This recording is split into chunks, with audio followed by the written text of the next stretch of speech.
people's house. Big Zeus, here's the people around.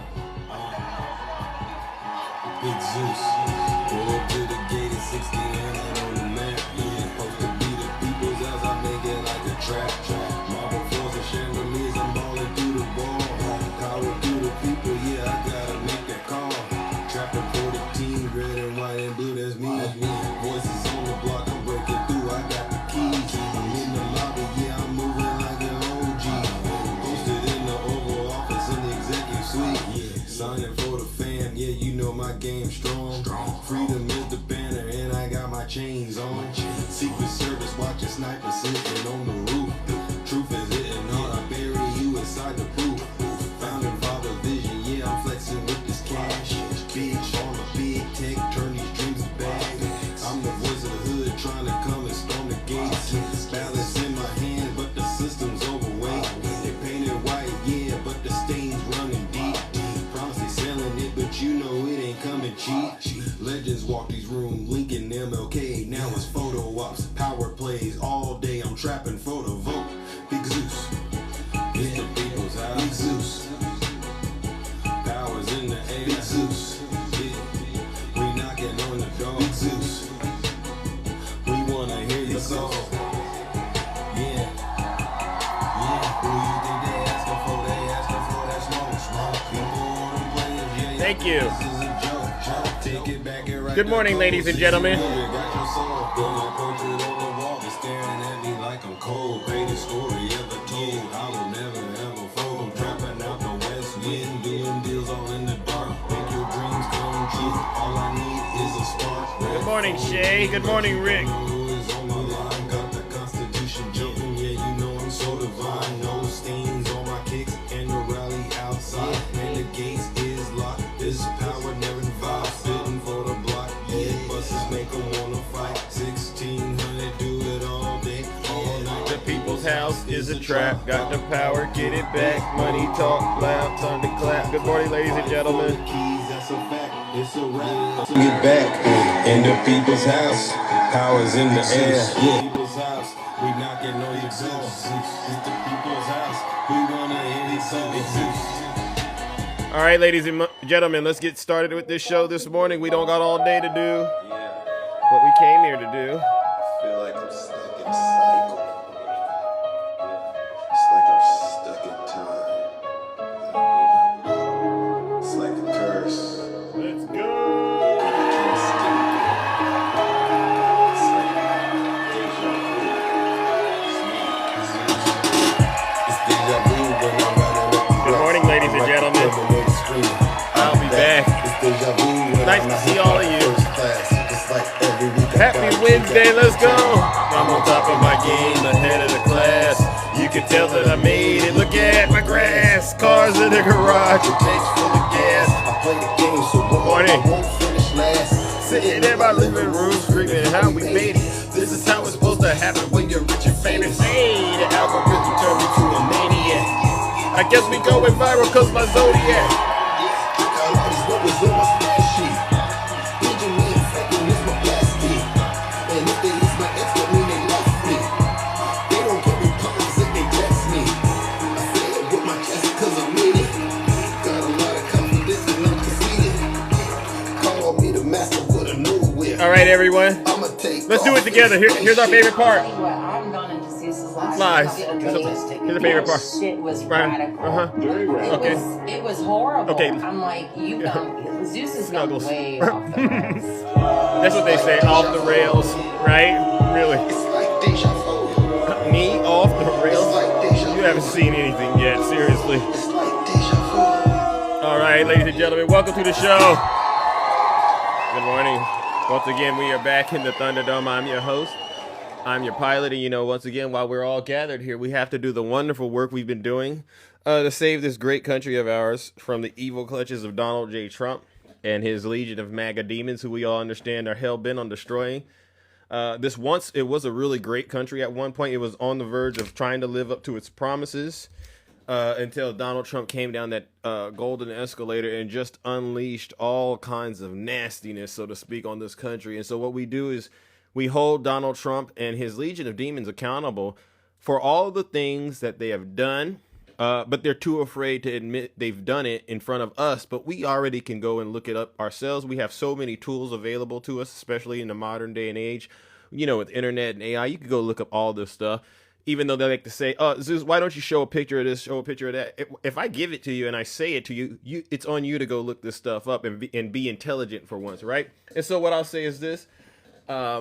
I'll get into that in just a second. What I really need to do is actually go ahead and take care of some very important housekeeping items, right? So let's do that. For those of you who don't know who I am, I go by the name Zeus, or as some like to say, Triple H. And why do they call me Triple H, ladies and gentlemen? Well, it's quite simple. The first H is because I'm honest. The most honest person on social media, hands down.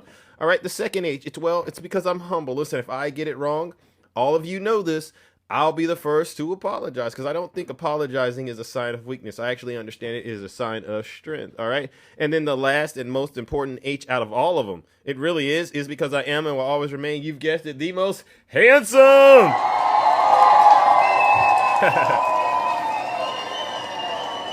Now, many of you, like I was just saying, you know what I do? Well, we hold Donald Trump and his supporters accountable for all the harm and the chaos that's going on in America right now, and actually the entire world right now. And it's all the result of one man and his failed leadership and his just total incompetence, total unhinged behavior, totally erratic, emotionally unstable, crybaby bully, however you want to describe him.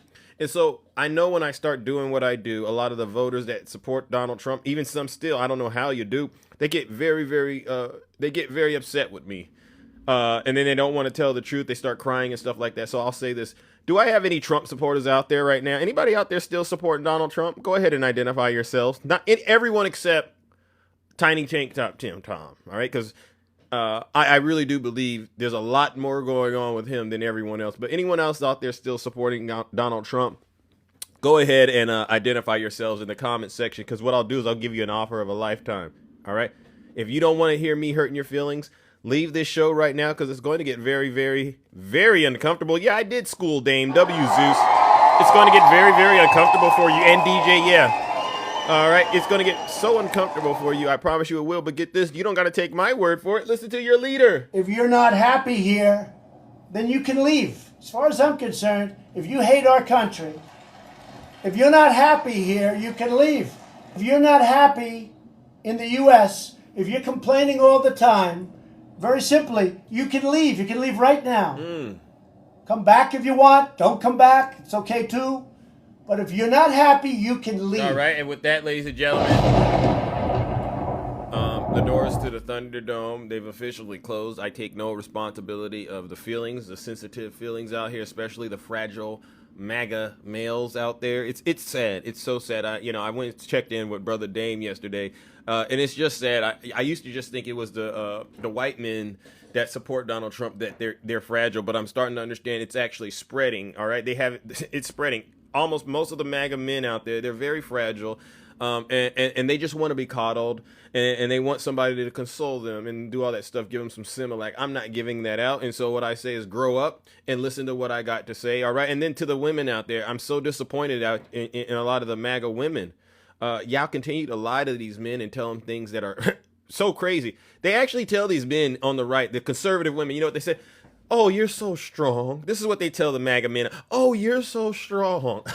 I listened to one of them say that yesterday. I said, wow, you really believe that? Yeah, Zeus, I believe that. Oh, okay. Well, I got a bridge in Timbuktu to sell you. All right, W, Zeus. They're setting each other up. I call them master manipulators. Josh, God bless Donald Trump. Are you really saying that to me, Josh? I don't know if you would really want to say that to me, Josh, because there's some bad news that came out this morning about your dear leader and Epstein. And I'll get into that in just a second. I'll get into that. But what I want to do is remind MAGA that they're losing. They're losing the plot. Donald Trump is out of reality.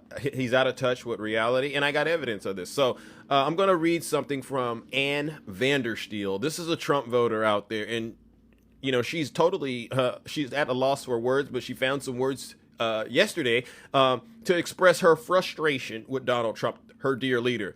So she writes to Donald J. Trump, and I'm going to send her to hell, because the question that I got to ask every Trump supporter that decides to build up courage at this point, this late in the game, is how did you ignore all the warning signs? But I'll read what she said. You can go look her up at Ann, A-N-N, Vandersteel. You can go look this up on yourself. It's on X. To Donald J. Trump, 45th and 47th President of the United States. As a concerned citizen, I feel that your administration has gone slightly off the rails. Remember they said Zeus was off the rails? Now they're realizing it's not Big Zeus that's off the rails, it's them. Hosted in recent weeks, this is what she says. You've hosted a Pfizer vax profiteer, Albert Bourla, at the White House, not once but twice. This is what she's upset now.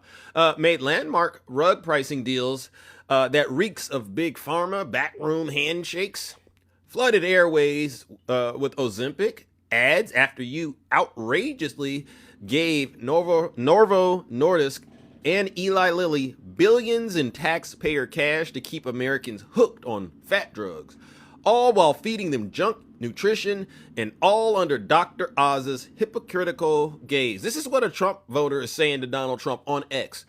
Welcome to mass unaliving. Oh, you welcomed a mass unaliving Al-Qaeda leader, the president of Syria, to the White House for historic talks, despite his bloody past and the betrayal it feels like to families of American victims. So when Trump voters start showing backgrounds of Zohran Mamdani, I look at them and I say, you are so, it's silly. It's silly because Zohran, I looked it up. There's nothing about Zohran that suggests he's a bad person. Nothing. You can't find it. But then he invites real bad people into the White House. It's truly a disgrace.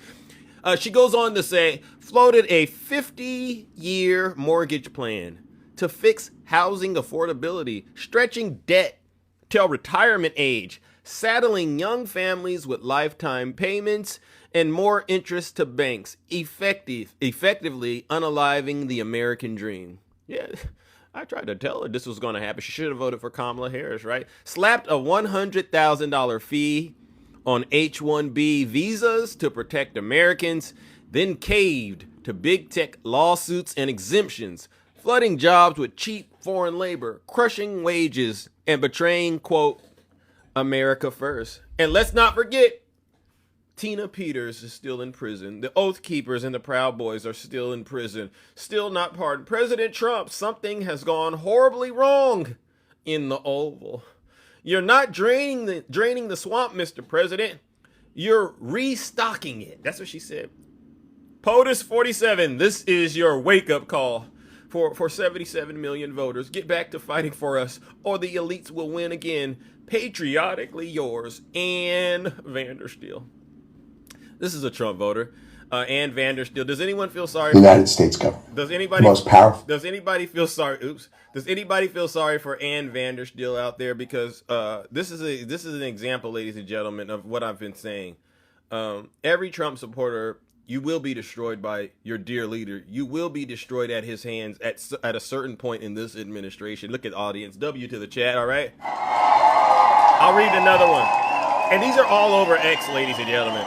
This one is from Clint Russell at Liberty Lock Pod. Go look this up. And this is a quick one. This is what he writes. No Epstein disclosures, no J6 justice, no peace in Ukraine, 600 Chinese students, maximum H-1B visas, but at least I can take out a 50-year mortgage to buy an $800,000 starter home, assuming I don't get deported for anti-Semitism. MAGA isn't divided, it's dead. And I agree. I agree. And so what I'll do is this, because they get mad at Big Zeus. Notice those weren't my words, right, Shay? Those weren't my words. That's MAGA's words. But every now and then, MAGA's words, they align with what we've all been saying. Yeah, they're now starting to see the light. And I've already said this. A broken clock is right twice, right? At least twice a day in a 24-hour period. And so what I'll do is this. Let's go ahead and warm up this lake of fire. Hey, Ann, Clint, I don't feel anything towards you. I don't feel sorry for you. I knew this was coming.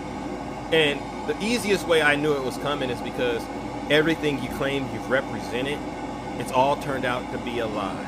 Because your dear leader is exactly the opposite of the things you claim you represent, and you still supported him. So what I'll do is this, ladies and gentlemen, let's send Ann and Clint where they belong. Straight to hell!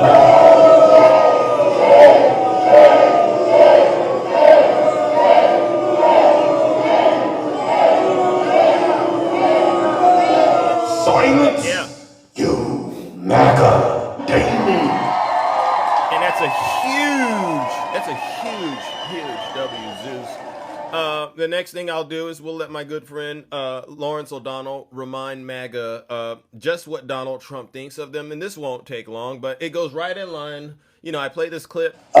You're either stupid or you hate the country. I play that for MAGA all the time to help them understand this is how Donald Trump sees them. That he doesn't see you as intelligent individuals. He doesn't even think of you as humans.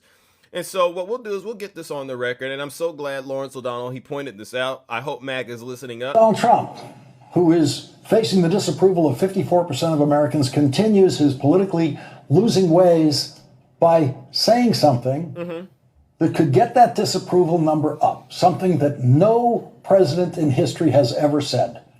2/3 of Americans are fools. Donald Trump put that in writing. Donald Trump said in writing, people that are against tariffs are fools. 65% of Americans are fools, according to Donald Trump. Wow. 65%. 65% of Americans oppose the Trump tariffs, and Donald Trump's response to that is to call them fools with an exclamation point.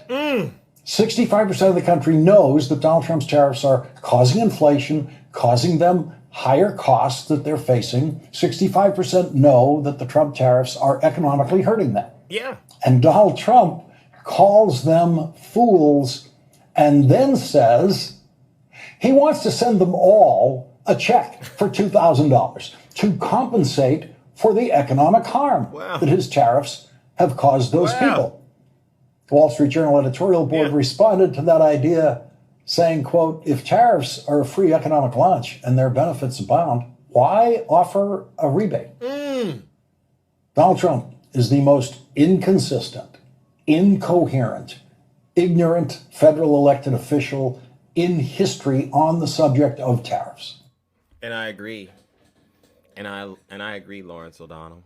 Does anyone disagree with what Lawrence O'Donnell has just said? I actually would go further.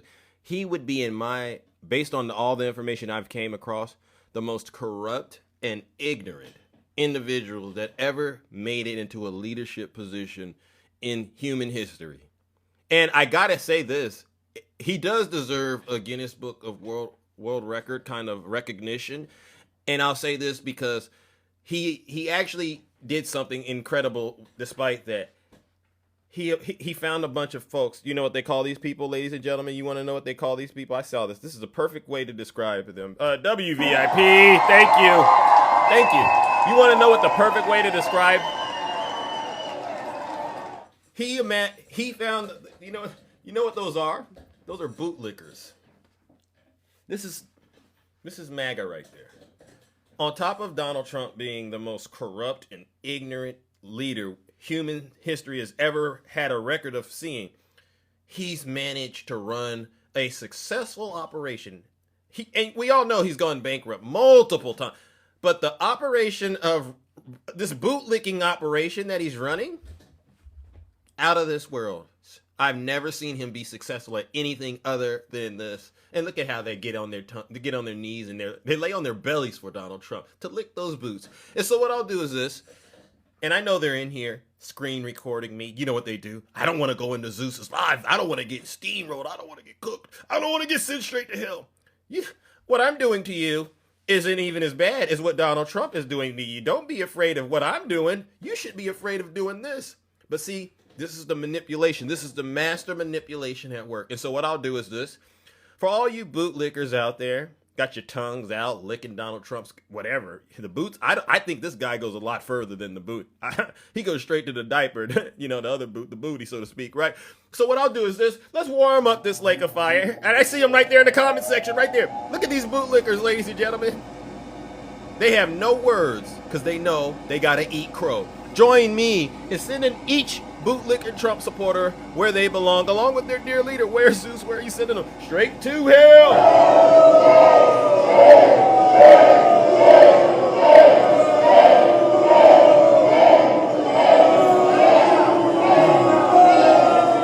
Silence, you MAGA demon.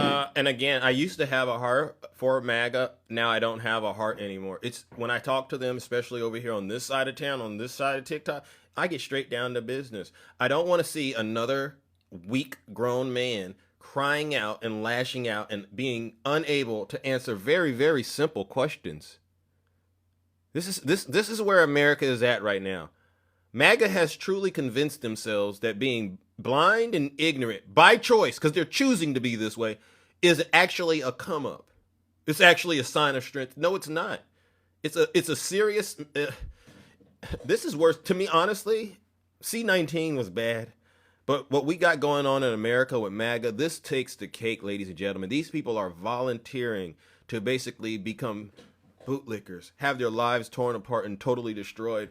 Let me move on to something else, ladies and gentlemen. And this is just more proof. This is just more proof that Donald Trump is failing. You heard about this? A breaking news exclusive now coming into the Situation Room. Watch this. The United Kingdom is suspending, listen to this, suspending some of its intelligence sharing with the U.S. because of the Trump administration's strikes against alleged drug boats in the Caribbean. We are joined now by senior White House reporter Kevin Liptak and CNN national security correspondent Natasha Bertrand. Natasha, to you first with this exclusive reporting. Right. I mean, this is a big deal. Right. The UK is arguably the closest ally to the United States when it comes to intelligence sharing. What else do we know? Yeah, Pam, it's a really significant rupture here. Essentially, what we're learning is that the UK is no longer sharing intelligence with the US about these suspected drug trafficking vessels in the Caribbean because it does not want to be complicit in the US military's strikes on these drug vessels and believes fundamentally that the US military's use of force against these vessels violates international law. So it goes right back to what I've been saying, right? He's doing the military strikes in the Caribbean, in the Eastern Pacific, and he's claiming that it's protecting Americans and it's all on the up and up. If it was on the up and up, why is the UK saying, we don't want to be a part of this? Because they're seeing what we all see. They look to me, honestly, like war crimes. And what's so, and I got to say this, you don't got to worry about Donald Trump pardoning these crooks or these people that are engaging in this, because these people can be held accountable, in the international court, and that's why I say, Jack Smith, please get back to The Hague and start prosecuting war criminals, all right? Because I believe that's what needs to happen. I mean, as soon as this administration gets, voted right on out and these people start rushing to get an auto pin, pardon, we are going to, don't worry about that. Hold these folks accountable for their war crimes, right? Because that's what this is, all right? We, the American people, deserve to know what Donald Trump is getting this country involved with. And then you hear stories right now. Venezuela is actually, getting ready to engage in war with the United States. That's what they're saying. And we have all of these military assets out there in the Caribbean region. They said, we've never seen this much military force in this part of the world. We've never had to deal with this. And this is the guy you guys are saying deserves a Nobel Peace Prize? Give me a break. So what I'll do is this. Joe Biden would have never gotten us into anything like this. Barack Obama would have never gotten us into anything like this. We're $38 trillion, so to speak, in debt, and MAGA thinks going to war is a solution. This is what I'm saying. Every MAGA accusation, ladies and gentlemen, is truly a confession. Ladies and gentlemen, join me in sending these Trump voters. Oh, look at this. Enrique, come on up here, Enrique. Join me in sending Enrique, because he won't come up in the box, but he says, I'm done sniveling. Okay. And the rest of the Trump voters out there that continue to pretend like Donald Trump is America first. But we all know it's not America first, it's Trump first. Join me in sending them where they belong, straight to hell. Bye, Enrique.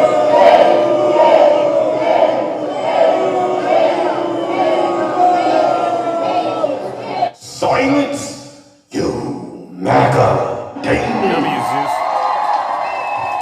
Hey, Enrique. You want me to play something for you, Enrique? I can tell you right now, you're really losing. And I'll play this for you. What is this called? Voters are blaming, guess who? Not Joe Biden. Who are they blaming? They're blaming Donald Trump. Why? Because the economy is bad. Oh, hey, Enrique. I don't know how you got Enrique Jackson. That's a weird name. But if you don't mind, listen up. Hey there, Laura. Look, Donald Trump might be trying to downplay voters' concerns about affordability, but I'm here to tell you that is a ginormous error. It may be an error that goes down in political infamy. Why do I say that? Well, the reason Donald Trump was elected was to fix the problem of inflation. Right back in October of 2024, who was more trust in inflation? It was Donald Trump by 9 points over Kamala Harris. But look at where we are today. Donald Trump is underwater with the Titanic when it comes to inflation. His net approval rating is 26 points underwater. Wow, Cosmo, what did you hear that? 26 points underwater. Yeah. And America knows that it's him. Look at him. Biden had 9.1 CPI. Biden this, Biden that. Hey, Cosmo, no one cares. All right, W. Andre. How many people? Because Cosmo must be new to this show. He's been here. How many people care about Joe Biden right now while the economy is tanking? Does anyone care about Joe Biden right now while the economy is tanking? Please identify yourselves in the comment section. If you care about Joe Biden right now while the economy is tanking, look at this. Look, does anyone believe Cosmo or any of these other Trump voters who keep bringing up Joe Biden? Does anybody believe these people? Yeah, I care about his health too. Yeah, I care about him as a person, but yeah, we're nine months, 22 days into Trump's administration. Nope. So Cosmo, do me a favor, Cosmo. Don't bring it up again. Just don't even bring it up. If you try to bring it up to me, I'm not even going to entertain it at this point because the data, these are polls. And guess where these polls came from? They came from CNN. And I know you watch CNN because when CNN was making bad polls about the Democrats, guess what? Cosmo, you and Junior, yeah. Look, Zeus, CNN polls show the Democrats are polling very, very bad. So I know you watch it. You'll never admit it, but we're going to use CNN polls to show you that you're totally losing, and I'll get straight to judgment. Let's listen up. This isn't good. My goodness gracious. Now I know Donald Trump, when things aren't going his way, wants to pass the political buck. He might try and throw it back at Joe Biden's face, the former president. That, simply put, will not work. The American people don't buy it because Get this, more responsible for the current economy, Trump or Biden?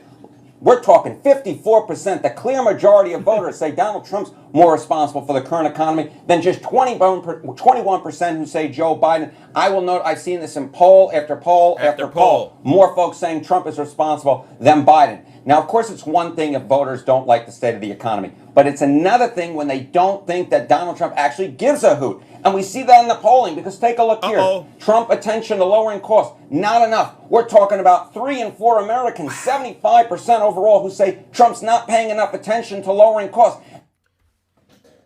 75% of Americans understand, believe, however you want to frame it, they know Donald Trump isn't focusing on lowering the cost. W. Kabira! 75% of us. So you could keep running around here listening to liars like Scott Jennings. You know, well, why did they win the special elections? And well, the Democrats won in Democrat states. That's their excuse for losing. Only a loser, big time losers, would walk away from losing a game and say, well, you know, we lost because, you know, we were on home court. We were on the home court territory. What? That's a terrible excuse to give. And if I were a GM, general manager, or so to speak, I'd fire any coach that made an excuse like that for why a team has such a terrible, lousy, losing record. And MAGA knows that's just totally unacceptable. W. Rick. And so what I'll do is this, because they'll make up any excuse to justify being a bunch of losers. John, come up here, John. I'll try to get John up here. John just put in the comment section, stocks are up, gas is down. As if that makes it okay for John to be a loser still. You see, John, you're the reason I have to go live every morning, Monday through Friday, 6:30 a.m. Pacific time, and just do the truth, do what I need to do. Let's warm up the lake of fire for John. Hey, John, even if that's true, there's so many different things that a person needs to survive besides gas and stocks that you're missing the entire picture. Americans all over the country understand Donald Trump isn't doing his job to lower those prices. So join me, ladies and gentlemen, in sending John where he belongs. Where, Zeus? Straight to hell.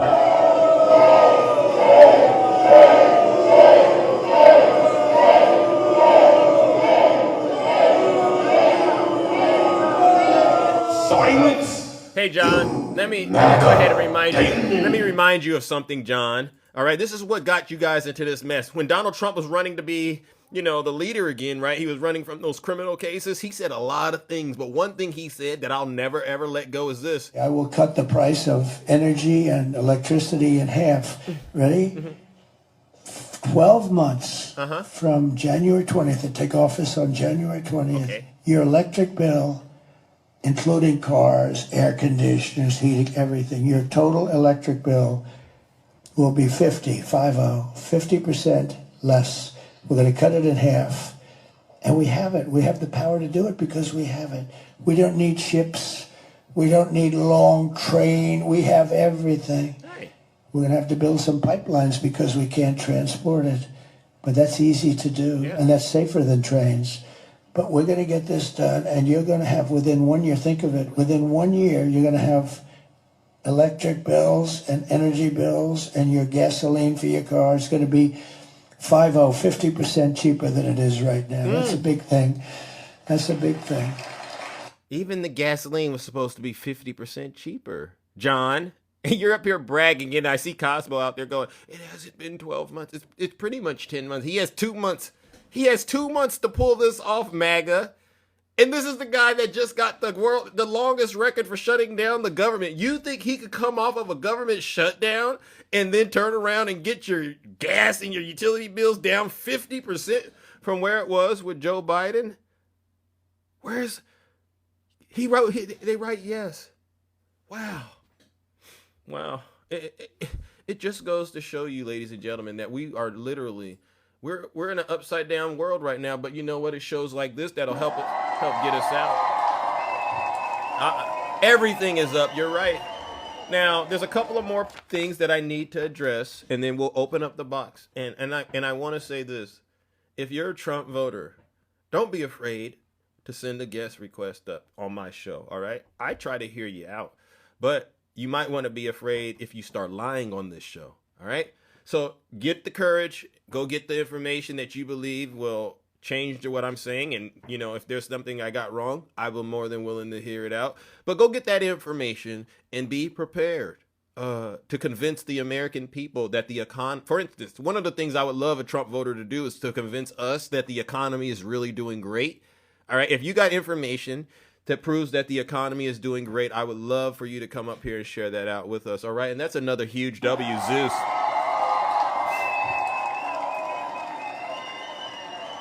Now, I want to start out with this Laura Ingraham disaster interview Donald Trump did. And we're just going to jump right into this because there's so many things. There's something here that really bothered me. Thing Republicans have to do to win the midterms, plus making the fake vindictive news pay. Here's part 2 of my exclusive interview with President Trump. This bothered me. Are you going ahead and suing the BBC? Well, I guess Here's part 2 of my exclusive interview with President Trump. This bothered me. Are you going ahead and suing the BBC? Well, I guess I have to.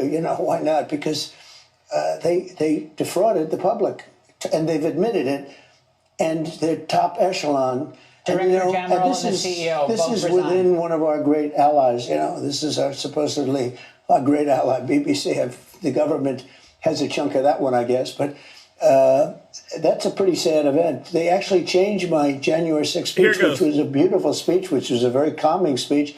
So he claims the BBC changed his January 6th speech. And this is, again, you layer this with the pardons. They're literally trying to convince this. They're trying to whitewash history and make it look like Donald Trump went to the Capitol on January 6th, just handing out turkeys and stuffing and stuff like that, Christmas presents. He didn't go there and do anything. This is what they're trying to sell, but what we'll do is we'll address this. And they made it sound radical, and they actually changed it. And what they did was rather incredible. They're showing me the results later on, the results of what they did, how they butchered it up. But it was very dishonest, and the head man quit, and a lot of the other people We're actually going to play it. Oh, play it right now. We're going to walk down to the Capitol, and I'll be there with you, and we fight. We fight like hell, and if you don't fight like hell, you're not going to have a country anymore. And after this, we're going to walk down, and I'll be there with you. We're going to walk down. We're going to walk down anyone you want, but I think right here we're going to walk down to the Capitol and we're going to cheer on our brave senators and congressmen and women. And we're probably not going to be cheering so much for some of them. But tonight. And Fox News then cuts it off. And I said, oh, Laura, you just did what the BBC did. You didn't play the whole clip where Donald Trump literally encouraged his supporters to engage in heinous acts of violence. So what I'll do is, let's see if I can get that. Now it is up to Congress to confront this egregious assault on our democracy. Right here goes. And after this, we're going to walk down, and I'll be there with you. That's a lie. We're going to walk down. We're going to walk down anyone you want, but I think right here we're going to walk down to the Capitol. Okay. Lie. That's another lie. And we're going to cheer on our brave senators and congressmen and women. And we're probably not going to be cheering so much for some of them. Why? Because you'll never take back our country with weakness. You have to show strength, and you have to be strong. That part. And so what I'll do is this. Laura Ingraham, what a disgrace. You didn't hear Donald Trump literally radicalize his base on January 6th, and you cut that part out talking about you can never take back the country with weakness. You have to show strength. And this is right after he said, pick anyone you want, talking about the members of Congress. And so what I'll do is this. Let's go ahead and warm up that lake of fire once again, ladies and gentlemen, because Laura Ingraham tried to pull a fast one on us. It doesn't matter how you slice and spice what he did and said on January 6th. America knows, just like we know that Donald Trump's ruining the economy, we know who's responsible for January 6th. Ladies and gentlemen, let's send him straight to hell. I'm not going to let him get away with it. You can't gaslight me. Thank you. Silence, you MAGA. I want to try to get to heaven if possible. I'm hearing I'm not doing well. Yeah, you're not doing well, champ. Trust me. And I know he likes to say he was joking, but he wasn't. Now, let's move on to another important part of this interview he had. This is part 2 of the interview. This is when she asked him, so who would you say is going to be a threat to the, in the Democrats? Who's the leader of the Democrat Party? And his mind goes straight to the economy, and he just spills all kinds of beans. I mean, he says what? He's going to lower some tariffs. What else does he say? Oh, he brings up the whole Walmart 25% gifts are cheaper. Tries to bring up the whole affordability issue, and we'll go through it together, and then I'll go straight to judgment. The answer was not good, but it wasn't a disaster. And they actually did that. They never did it with me. Which Democrat should Republicans be most worried about going forward in 2028, perhaps? Well, I wouldn't want to say, because that gives that person an immediate boost. It's like when they say, are you going to attack Venezuela? Are you going to attack this one? Are you going to attack... Yeah. I say, I'm not going to tell you whether or not I am. So I don't want to really give you... But I think this. We are doing phenomenally well. This is the greatest economy we've ever had. Their talking points, of course they're high, of course they're high. By the way, the only thing is beef. Beef coffee is a little high because the ranchers are doing great. Coffee, we're going to lower some tariffs. You hear that? We're going to lower some tariffs. This is what your dear leader is saying now. Coffee, we're going to lower some tariffs. I said, what? This taco, this is a maniac. And he just goes on and on. We're going to have some coffee come in. We're going to take care of all this stuff very quickly, very easily. It's surgical. It's beautiful to watch. But our costs are way lower. Now, Walmart came out with a statement that they do every year for many, many decades. And they said that a Thanksgiving meal costs 25% less this Thanksgiving. Coming up, think of that. And I'll stop them right there just to stop the folks out there who may not have heard this the first time. We've already covered it on this show. It's 25% cheaper because you're getting off-brand products and you're getting less products. And so it's a gimmick. It's a trick. You're not getting what you would get under Joe Biden. Under Joe Biden, you were able to eat multiple times at Thanksgiving. Bellies be full. You had name brand products. Donald Trump is literally gaslighting Americans by trying to convince them that they're getting more for less than it did last Thanksgiving under Sleepy Joe Biden. That's a 25% reduction. I think that's right. And if you remember when I first came in, the first 2 days I had a news conference, eggs. They were hitting me with eggs. eggs had quadrupled in price. And they're screaming at me. Say, I just got here. I didn't know about eggs. And he didn't know about eggs. Well, that's a lie, because during his whole campaign, all he talked about was eggs. All of his base cried about my eggs, I need eggs, Zeus, I need eggs. You know how much eggs cost? He gets in there. I just heard about eggs. Nobody but MAGA believes this guy. All right. And it's just sad we have to listen to this every day, day in and day out. He thinks he can lie his way through this. Brooke Rollins, our agricultural commissioner, secretary, did a great job. And now eggs are what they were. We got eggs down. We get it all down. But our prices are much lower. Their line is price is affordability. That's the new word, affordability. Triggered. It's much less expensive under Trump. And I haven't been here long. 9 months is not a long time. 9 months? Is it a long time, Marshall? BS, my food was more under Biden. You may want to leave Cali, because in Tennessee, that's not true. Hey, Marshall, I'll be honest with you. I looked into Tennessee, and there was a situation. There was someone who moved from California to Tennessee. They didn't even survive 6 months. They booked it back to California because of the infrastructure, or the lack thereof, in Tennessee. So no disrespect. And by the way, if you're in Tennessee and you can vote for Afton Bain, please do that. W. Zeus. Vote for Afton Bain. She's a Democrat out there that needs our help. Get her some help. She needs to get the vote in. She needs to win the election so that Mike Johnson can be compelled to do his job and release those Epstein files. All right, that's a W, Zeus.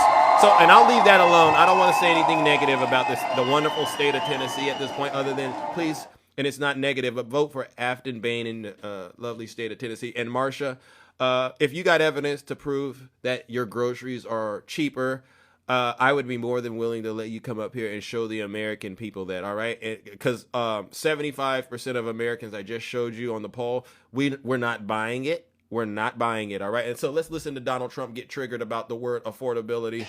But look at what I've done to energy. Look at the price of gasoline. Going from $4.50 to $2.50 or $2.70, it's going to be $2 gasoline. People want affordable. Well, the economy is my thing, and we have the greatest economy in history. Are Republicans not selling it? I'm up for the it. Republicans don't talk about it. Yeah, so they need to do a better job on cap.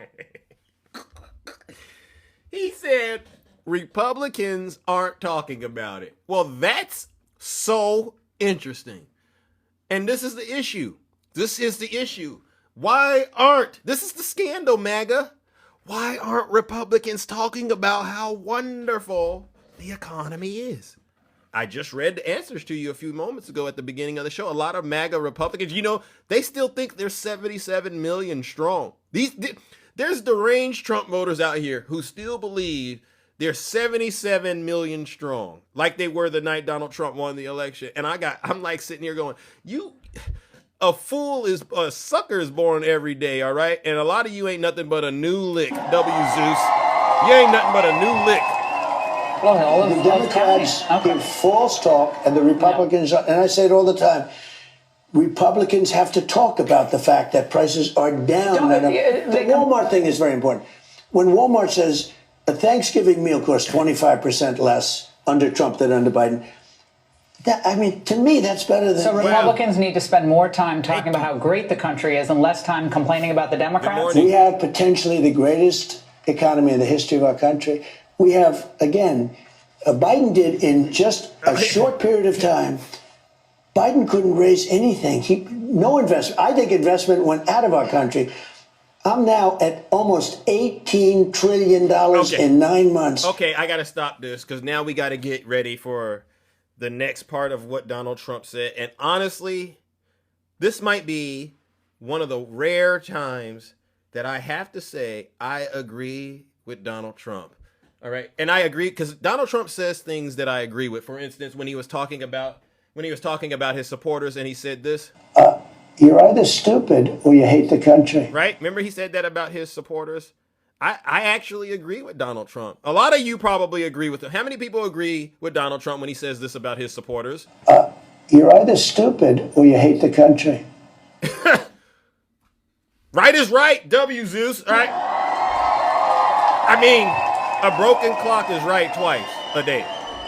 Now, let's listen to Donald Trump tell his supporters the truth about what I just played. That's the biggest in the history of the world. China's never done it, never done anywhere near that. And all that money is coming in, it's investment. It's building auto plants, it's building AI plants. By the way, we're leading China by a lot on AI. We have potentially the greatest, already it is, but we have, when these things open up, there's never going to be a country like what we have right now. The Republicans have to talk about it. And does that mean the H-1B visa thing will not be a big priority for your administration? Because if you want to raise wages for American workers, you can't flood the country with tens of thousands or hundreds of thousands of foreign workers. You also do have to bring in talent. Well, we have plenty of talented people here. No, you don't. We don't have talented people here? No, you don't have certain talents, and people have to learn. You can't take people off an unemployment line and say, I'm going to put you into a factory where we're going to make missiles. Or you hear that, MAGA? You hear that? Joe Biden was right again. He was trying to get the schools funded so you could get the talent, right? But you can't connect dots. You don't understand science. And a lot of y'all believe that y'all could get off your rusty dusties from eating Cheez-Its, drinking Diet Cokes, watching Fox News, and y'all thought y'all could get out here and command top-level positions at real respectable companies and organizations.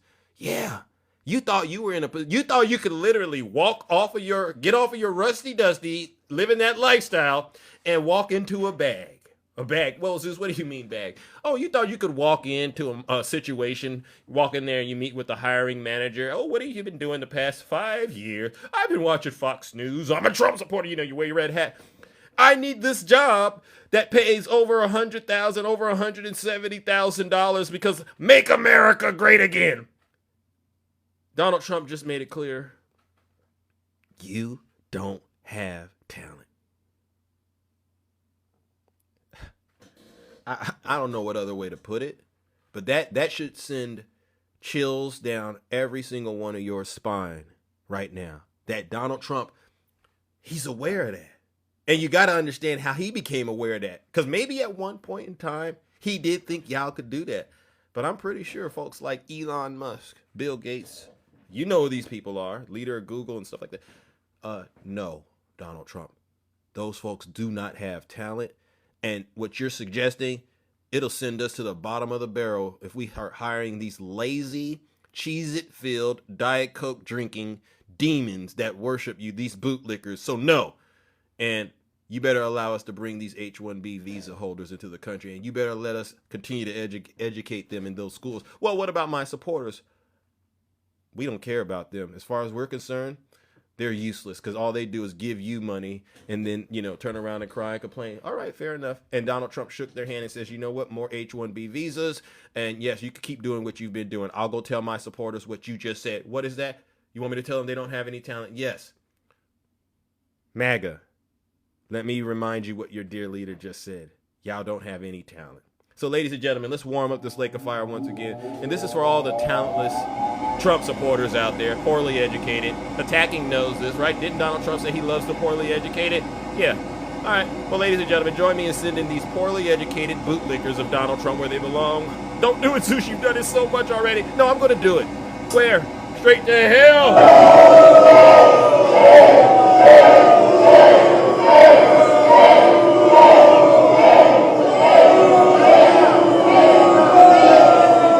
Silence, you MAGA demon. W, Zeus. All right, now, the last part of my show, the last part of my monologue, ladies and gentlemen, especially, you came in and you tuned in. I think we all have heard it. It's the day's breaking news. In this part of the show, and then I'm going to open up the box. This part of the show, ladies and gentlemen, you know what we're going to call it? The dog that hasn't barked. The dog that hasn't barked. Uh-oh. What are you doing, Zeus? What are you doing, Zeus? All right, I'll tell you what I'm doing. Sure. Did I just interrupt for 1 second? Are you still talking about Jeffrey Epstein? This guy's been talked about for years. You're asking, we have Texas, we have this, we have all of the things. And are people still talking about this guy, this creep? That is unbelievable. Do you want to waste the time and do you feel like answering? I don't mind answering. I mean, I can't believe you're asking a question on Epstein at a time like this where we're having some of the greatest success and also tragedy with what happened in Texas. It just seems like a desecration, but you go ahead. The dog that hasn't barked. And in this, ladies and gentlemen, the dog that hasn't barked is Donald Trump. Now, Caitlin Collins this morning, we all heard it, and I put a video out about it, but you can go look at it, all right? She released this information to the American people this morning. From the House Oversight Committee, they had issued a bipartisan subpoena to Jeffrey Epstein's estate, John, as you know, earlier this year. And so they've gotten their hands on a trove of documents, and these are emails that included Jeffrey Epstein on them. They were sent either to him or from him that mentioned Donald Trump before he was in office and also while he was in office during his first term. And I want to walk you through these emails of what exactly we are reading in Jeffrey Epstein's own words in these emails that have been released by the House Oversight Committee. And in one of them, Jeffrey Epstein says, and I should note, Trump did not send or receive any of these messages. He's not a party to these emails, John, but these are emails from Jeffrey Epstein to Ghislaine Maxwell. This is one from April 2nd, 2011, and in this email, Jeffrey Epstein writes to Ghislaine Maxwell and says, quote, I want you to realize that the dog that hasn't barked is Trump. There's a name that's redacted, which the House Oversight Committee has said is a victim of Jeffrey Epstein's. Obviously, we have not been able to independently confirm that because her name is redacted from this email. But they say redacted, spent hours at my house with him. He has never once been mentioned, police chief, etc. I'm 75% there. Ghislaine Maxwell responds to that email, John, and says, quote, I have been thinking about that. Now, wow.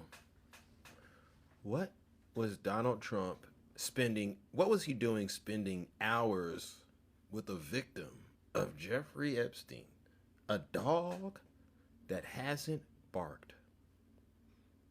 MAGA, come forward. Come forward. It's judgment time. No context for that message in this release of what we're getting. Obviously, this was a time span, and this was about 3 years after Jeffrey Epstein had accepted what is now known as that sweetheart deal that only got him a few months in prison. So this is after he got the sweetheart deal. Something that came under a ton of scrutiny during Donald Trump's first term in office because of his then Labor Secretary, Alex Acosta, who helped negotiate that plea deal, his Labor Secretary? Deal for Jeffrey Epstein at the time. And so that's the context of this came about 3 years after he had negotiated that plea deal, John. And there's also other emails that have been released by the committee this morning. Oh, there's more emails? Including between Jeffrey Epstein and Michael Wolff. People will remember Michael Wolff, of course, the author who wrote a book on the inner workings of Trump's West Wing back in 2018 during his first term. He is someone who has talked at length about his own correspondence with Jeffrey Epstein, published audio recordings of those conversations between the two of them. And in another email, this seems to be a reference to Donald Trump saying that he kicked Jeffrey Epstein out of his Mar-a-Lago club. And Jeffrey Epstein writes to Michael Wolff and says, quote, Trump said he asked me to resign. And he adds, John, never a member ever. Of course, he knew about the girls as he asked Ghislaine to stop. So he knew. He knew. You see?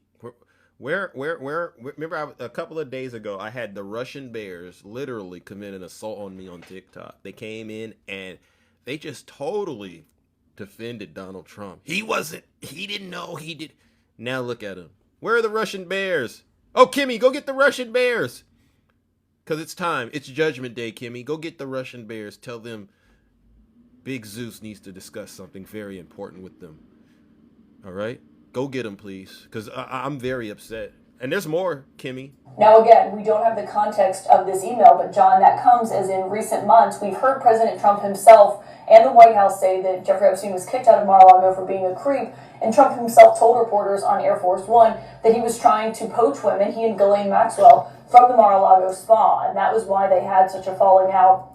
Kimmy, how can Trump sue Caitlin Collins when all she's doing is reading emails? I thought you were the party of free speech.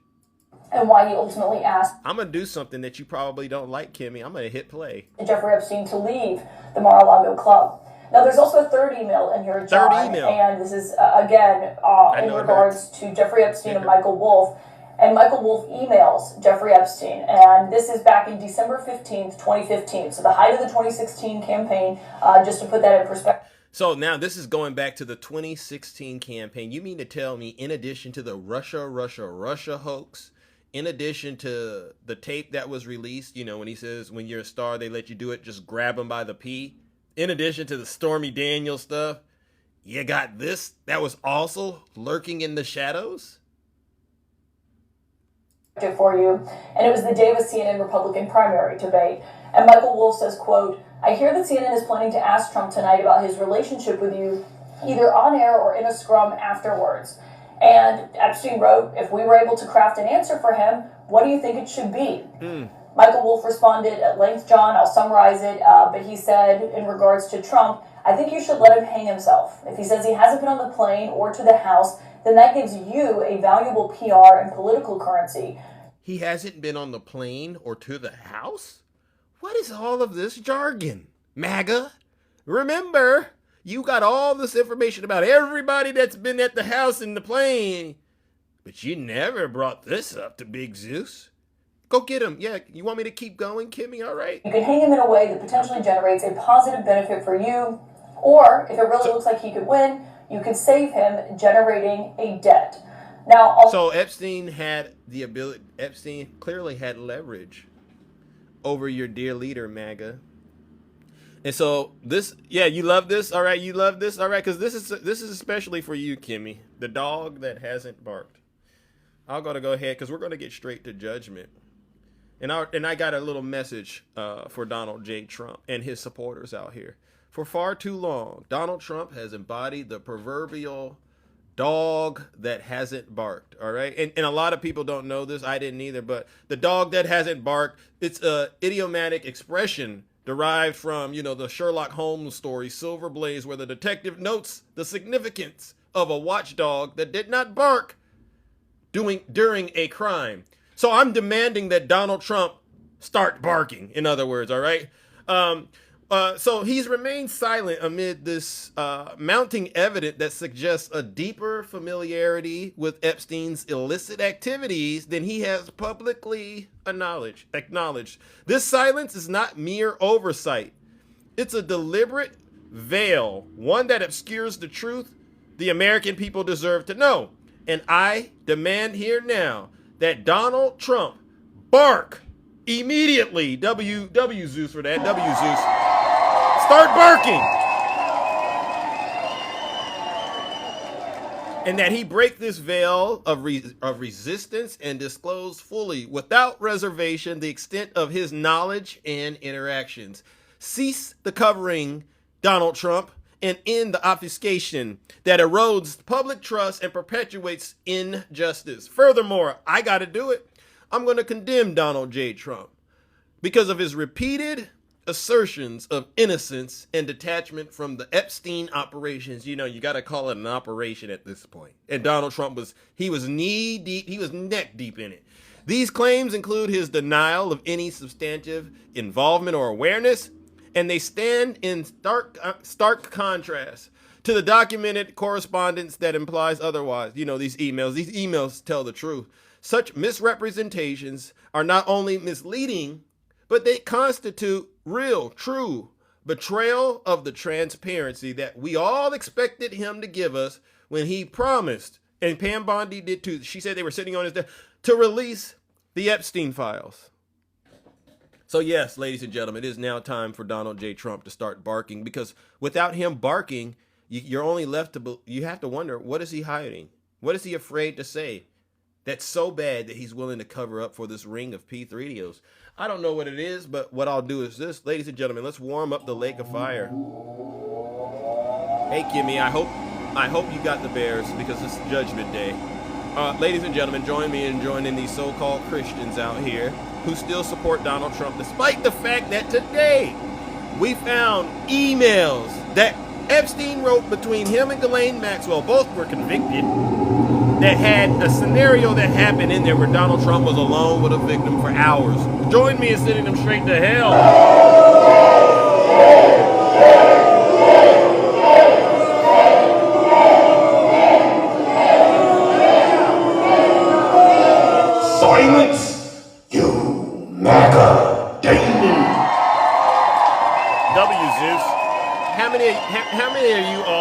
they should have been sent straight to hell like I just did it. Does anyone out there disagree with me and don't think I should have done that? Does anyone disagree with me and doesn't think I shouldn't have done that? All right. You are not a Christian if you think you can judge a man. Are you talking to me, Doodle? Doodle. Are you talking to me? Is this one of the Russian bears on their backup account? Okay, I get it. This could be one of the Russian bears. Doodle, come on up here. I'll deal with this real quickly. It doesn't take long. It really doesn't take long, Doodle. And yeah, I never confessed to being a Christian. I don't need to be a Christian to send you where you came from. All right, it's like ordering an Uber at this point. Zeus. It's like ordering an Uber. My logic is wild. No. The dog that doesn't bark. This is a real situation. That's nothing. What is there to be illogical about? This is a real situation. It involved real emails from Jeffrey Epstein to Ghislaine Maxwell, both of who've been convicted of various disgusting things that they've done to children. It's not where's the logic wrong in that? I don't get it. I invited you up here. Oh, look at that. But her emails. I remember that. Remember? But her emails. That's MAGA's grievance against Hillary Clinton. It's so funny. You live by the sword, you die by it. It's the emails that got MAGA in this situation. All right, so let's open up the box. Let's open up the box, ladies and gentlemen. And if you know, I don't even know why I asked. Yeah. Oh, Zeus barks too much. Yeah, whatever, Viper, whatever. Let me go ahead, ladies and gentlemen. Look who finally encountered some strength to get in the box. Oh, I thought it was Cosmo. Cosmo, I thought you were coming up here. I guess Cosmo had a wake up call. Let's move it along then. Good morning, Attacking. Welcome to the show. Oh my God. Haven't heard from you in a while. How can I help you? Oh, I'm just come here to help you and support you because you're the most honest, humble, and most informed person on TikTok. Well, I try to be, but yeah. Plus my body clock again is off. But anyway, I've already been up. I've cooked a ham and made potato salad, so that's how early I woke up. But anyway, good. Do you know out of Donald Trump's own mouth with Laura Ingraham, he says that the American people who are unemployed cannot be taken off an unemployment line and trained to build missiles. But foreigners can come into the United States to be trained. So why would he want to train foreigners how to build American missiles, but not train American citizens to build American missiles? Let's go ahead and escalate that up to a higher authority. Are there any Trump supporters out here that could answer Attacking's question? Yeah. Do you remember Mitch McConnell when we were sending old equipment to Ukraine? Yeah. You remember what he said, that we have 38 states building new military equipment for our military guys? Yeah, I remember. Do you remember Donald Trump saying that he has rebuilt the military? So who rebuilt the military? Were foreigners or were American citizens? The way you put it, I would have to say it was the foreigners. Yeah. Yeah. So he lied again. Yeah, it's so great that a sitting president tells the population of America who's unemployed, who are unemployed and on unemployment lines, that you don't have the qualifications to be trained in any new field. Thank you, Donald Trump, for telling us how you really feel about American citizens. Yeah. We appreciate it. Yeah. Attacking is not lying. He's not lying. What do you think about the dog that doesn't bark though? What do you think about that? Because I was listening to it while listening to you at the same time, so I took screen copies of the TV saying, yeah, the Jeffrey Epstein's. He made comment about Trump knowing about the situations. Yeah. Yeah, Donald Trump knows about the situations, people. Doesn't that matter to you guys at all? Come on. Zeus isn't here just spinning like a top, wasting his time. He's trying to inform you guys on really important issues that you seem not to want to pay attention to that are hurting the American people, like job loss, health care loss, no ability to be trained. Doesn't Donald Trump want the American people to be trained? He says we are the best at everything. Aren't we the best at training anymore? I'm baffled.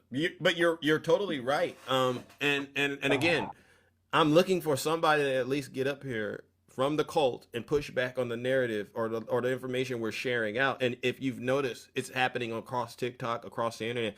A lot of Trump voters, they know we're right, and they don't have the ability to push back. Yeah. They don't Hey, just have so you that. know, Huh? I'm sorry. I thought you paused. I apologize.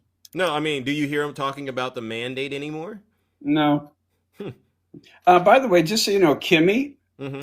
Kimmy doesn't believe any of the women have come out. She says they're all liars, and that she really doesn't care if Donald Trump has ever assaulted a woman. She likes him so much that she would watch. Wow. I made that part up, but the thing is this: she doesn't care if Donald Trump has done anything to women or children, and she has said it in the group of people that we know. And I've learned through interacting and having conversation with some of the conservative women that when they're saying that, they don't really mean it. They don't really mean it. They're only saying that to try to be able to fit in those spaces with the MAGA men, because these people have very, very they're when it comes to their ability to interact with people socially, they don't have anything. So they interact based on their hatred and their self-hate and evil stuff. But I know Kimmy, for instance, if something was to have happened to one of her loved ones, she would be on the phone quicker than the fastest person on earth. 911, please help me. So these people are just living a lie. Yes, low self-esteem. That's a good way to describe it. I try not to be that mean, but to me that's what it is. Because Zeus, are you one of those guys that go along to get along? No. Either am I. No, I've learned my lesson. I don't need to be with a group of people and lower my standards of ethics and morals and so on and so forth. I would rather separate from a group of people if they're doing nothing but hating on people unnecessarily or lying about people. I don't need that. I'm my own person. Thank you. And whether or not you like me doesn't mean anything. Exactly. I'm going to protect you. You're going to protect me, and we are going to protect others. They don't give a darn. Nope. And I've known them years on this app, interacted with them, tried. I really have tried. But there's an old saying, Maya Angelou, when people show you who they are, believe them. And this is what we're dealing with MAGA. These people, they are exactly what we're finding them out to be every day. And we've known it for a while. Hypocrites. And you're just like me. If I say something that I feel is off color, let's say, I know my friends are going to come and say attacking that wasn't right. And I will take their criticism. I will weigh it and analyze it. And I respect them for coming to me and saying, attacking, you overstepped. And then I try to change my approach or whatever it might be. And you're the same way. If somebody says, maybe you should have said whatever, you're willing to receive information too. Yeah, that's why that's why they call me, really. I just took it. But Triple H, the middle H is humility, right? Mm-hmm. You got to acknowledge that there's times in life you're not going to be right. And then you got to also be capable of making the adjustment. Exactly. MAGA is incapable of making the adjustment, no matter how many times they keep getting their behinds handed to them. Exactly. And we're going to continue to do it, though. Exactly. And by the way, Trump supporters, again, Zeus and I, we don't dislike you. We don't understand you. We want you to be protected. We don't want you to be harmed. We just want you to understand what you're ignoring, to maybe research for yourself what we're saying, because if it harms you, we already told you it's going to, and then you should come back and say, thank you, Zeus, or thank you for attacking. We weren't paying attention. Thank you. You did tell us the truth. Thank you. And that's so nice of you. That's the nicest I've heard you be in a while, but that's spot on. So thank you, brother attacking, all right? Well, thank you very much, sir. You be good. Stay strong. I got to go get my ham out of my oven. All right, W attacking, and good luck with the ham. No lies detected. A lot of people say, attacking, you're too nice today. They do not feel the same way about MAGA. Like, for instance, I see Gregory Jones out here. There's no love in my heart for Gregory Jones. No, he doesn't even seem like he's capable of processing the damage he's doing to himself. So if a person doesn't love themselves, is that a good person to be in a relationship with? Now I've turned into the love guru a little bit, but if a person doesn't love themselves, should you get into a relationship with them? Let me ask the audience that. I'm just trying. Let me see. Do you get WW's in the chat? Thank you for that chat. Thank you. And so that was Love Guru advice. Whenever you see someone that's MAGA, run for the hills because these people, they don't love themselves. It's like what Donald Trump has been saying. You're either stupid or you hate the country. Thank you. All right, let's go on to the next guest, ladies and gentlemen. Listen, it doesn't take long. It really doesn't take long to debunk these Trump voters, all right, ladies and gentlemen? It really doesn't. Who's this? Gregory, you are complaining. Every day you wake up and you complain about Democrats, right? I don't know what you complain about Big Zeus all the time. Yeah, MAGA men are lonely on Grindr. All right, if you're a Trump voter, please put a 1 in the chat. I'll bring you right on up here. It won't take long. All right, let's go. Let's go, ladies and gentlemen. Let's go. All right. Good morning, Bounce. Welcome to the show. Good morning, Bounce. How are you doing, sis?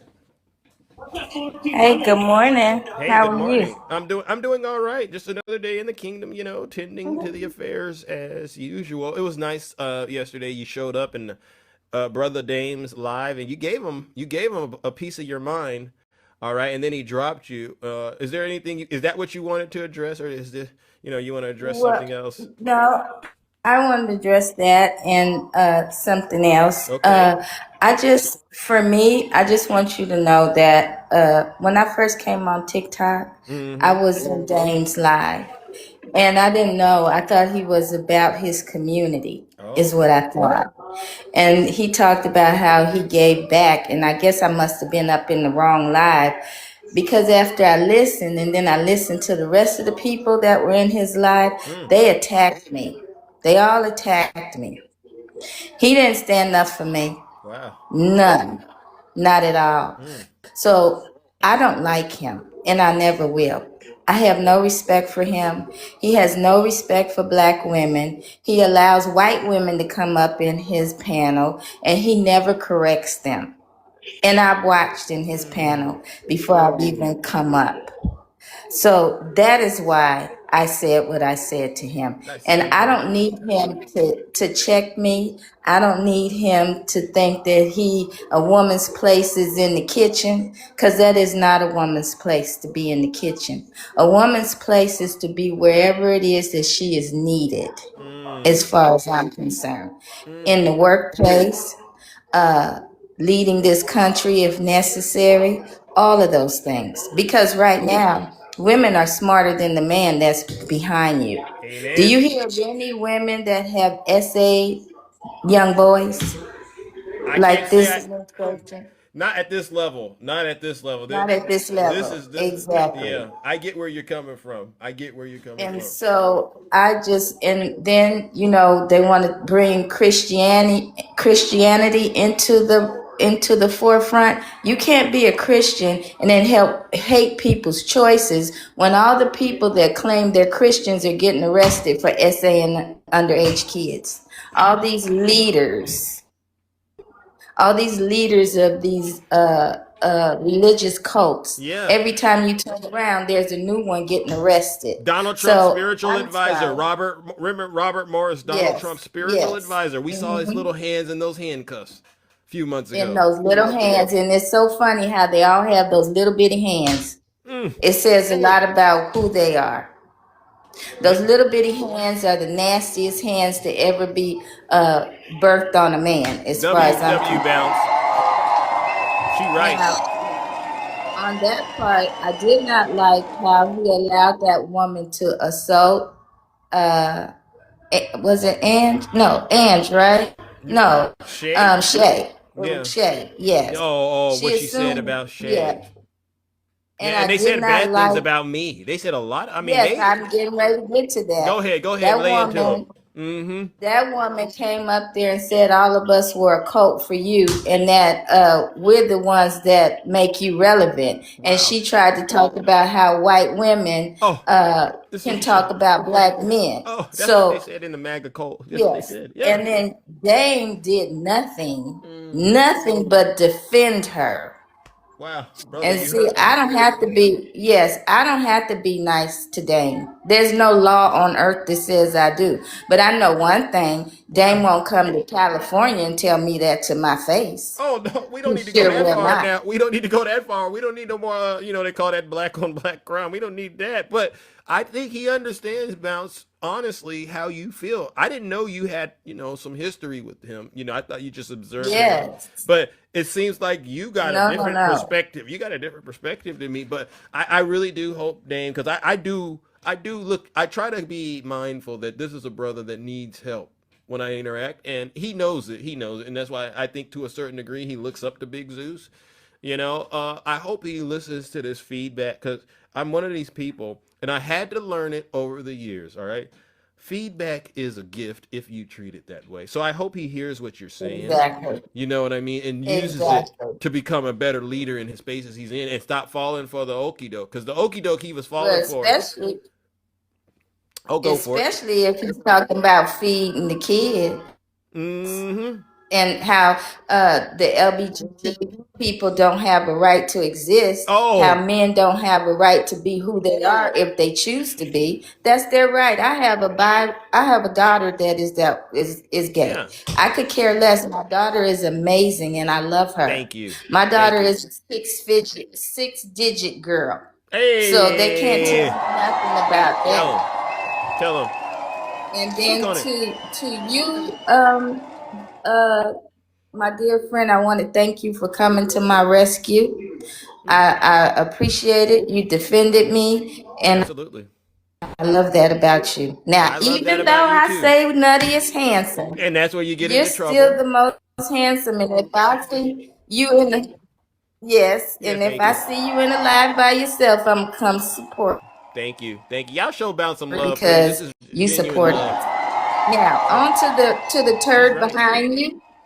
The dog that won't bark. On to the turd behind you. That man is the dog that barks, but his bark is not heard. That bark. Oh. But to all you women that support a man who has done the most horrible things to underage girls, I think that you're sad. In fact, y'all should serve yourself up to him because maybe he'll probably reject you because you're not young enough. So I don't care nothing about him.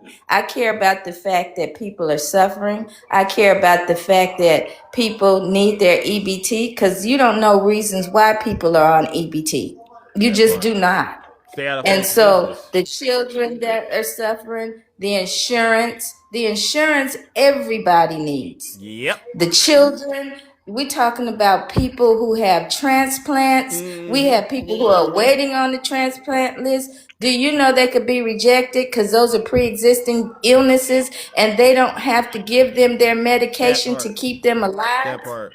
Those are the things that people don't understand. They don't. This man is not good for America. His family is enriching themselves. Ivanka just started a new food company. Wow.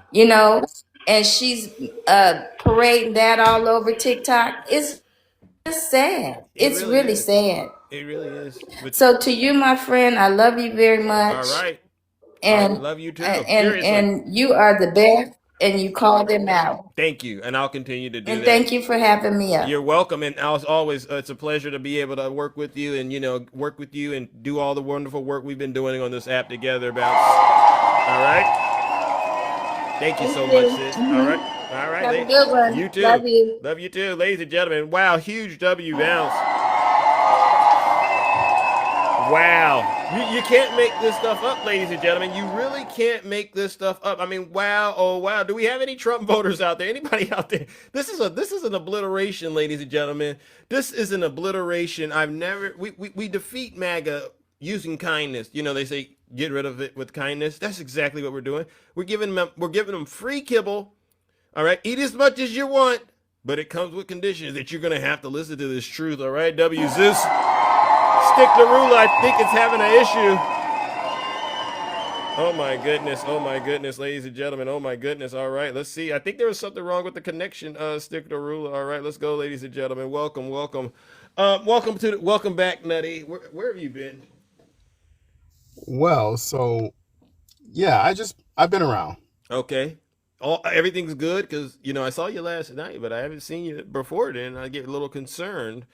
No. It's Sometimes I just gotta, I always tell people to, take care of their own mental health. Okay. And sometimes, I gotta watch out for my own blood pressure. Okay, fair enough.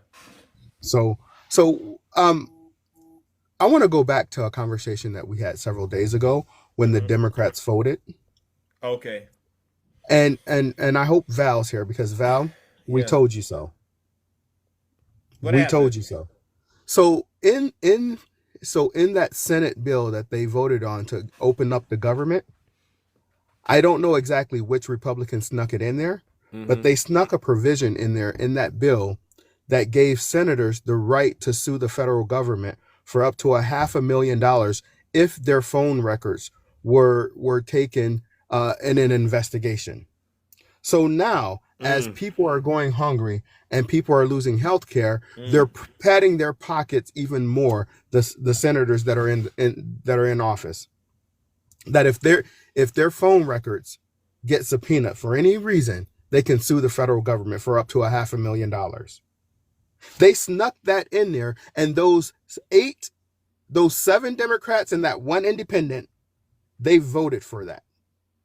And now it's going to go to the House. So the House is probably going to, vote for it today. Wow. So this is why I have no faith in those people who voted, because every single time, how many times do you need to get bested by the Republicans before you learn your lesson? Wow. If it's not a done deal in writing, don't believe these MFers. Wow. We got people starving out here, and they're putting more money in their pocket because they know what's in these Epstein files. They know what's in them. And it's going to be damning to a lot of them. You know what? Dang. Conservative. Tiny Tank Top 5X Tim. I don't care who are in those files. I don't care if Bill Clinton's mama is in those files. Pull her up out of the grave and prosecute her. W, Daddy. So you're not loyal you're not a bootlicker. I am not loyal to a party because I vote for a party. I am sick of this. When are we going to put party aside? This is why George Washington did not want political parties, because this is a prime example of why he didn't want political parties. Because of things like this, because people become so tribal that they forget about the creed of the United States: for the people, by the people, and of the people. When are we going to be for the people? When? And not for a party or not for a person. It's not for the person, by the person, and of the person. It's for the people. Wow. When are we going to start living by the motto of the United States of America? Wow. That's a good question. So these people who get up in these lives, Zeus, and they want to talk about this, that, and the other, I beg of you to search yourself and look in the mirror and say, what are you contributing to the betterment of this nation? Wow. Because you protecting and defending Donald Trump, it's not the best for this nation. Sure ain't. That is one man who is literally robbing us blind. Well, we can't even say blind. Yeah. He's robbing us with our eyes open because we see it, but there's a swath of people that just don't care. Bingo. Ain't that something? And it's gotten alarming. It's at an alarming alarming level, because in addition to them not caring, they are intentionally spreading propaganda about Democrats and Joe Biden to try to, avoid being accountable for what they've been doing, which is supporting this nonsense. You know what I'm saying? Zeus, I squirm every single time one of us states or says, if Obama would have done this, if Biden, I squirm at that because it makes us sound like them in a sense. But the truth is the truth. Yeah. Let's just say Joe Biden, because he was our most recent president. I'm not going back to Obama. Let's say if Joe Biden did a third of anything that this man has done, those same people who are getting up here defending Donald Trump, they would crash out, and rightfully so. Rightfully so. Yeah. They should crash out. Yeah. Because wrong is wrong no matter which party is doing it. Bingo. But speaking of President Obama, shout out to President Obama. I don't know if you all saw the clip on Veterans Day where President Obama stepped onto an airplane. I saw it. And got on the microphone. Did you see all those veterans? They were like children on Christmas Day. Amen. W. Barack Hussein Obama. And then did you see the one lady?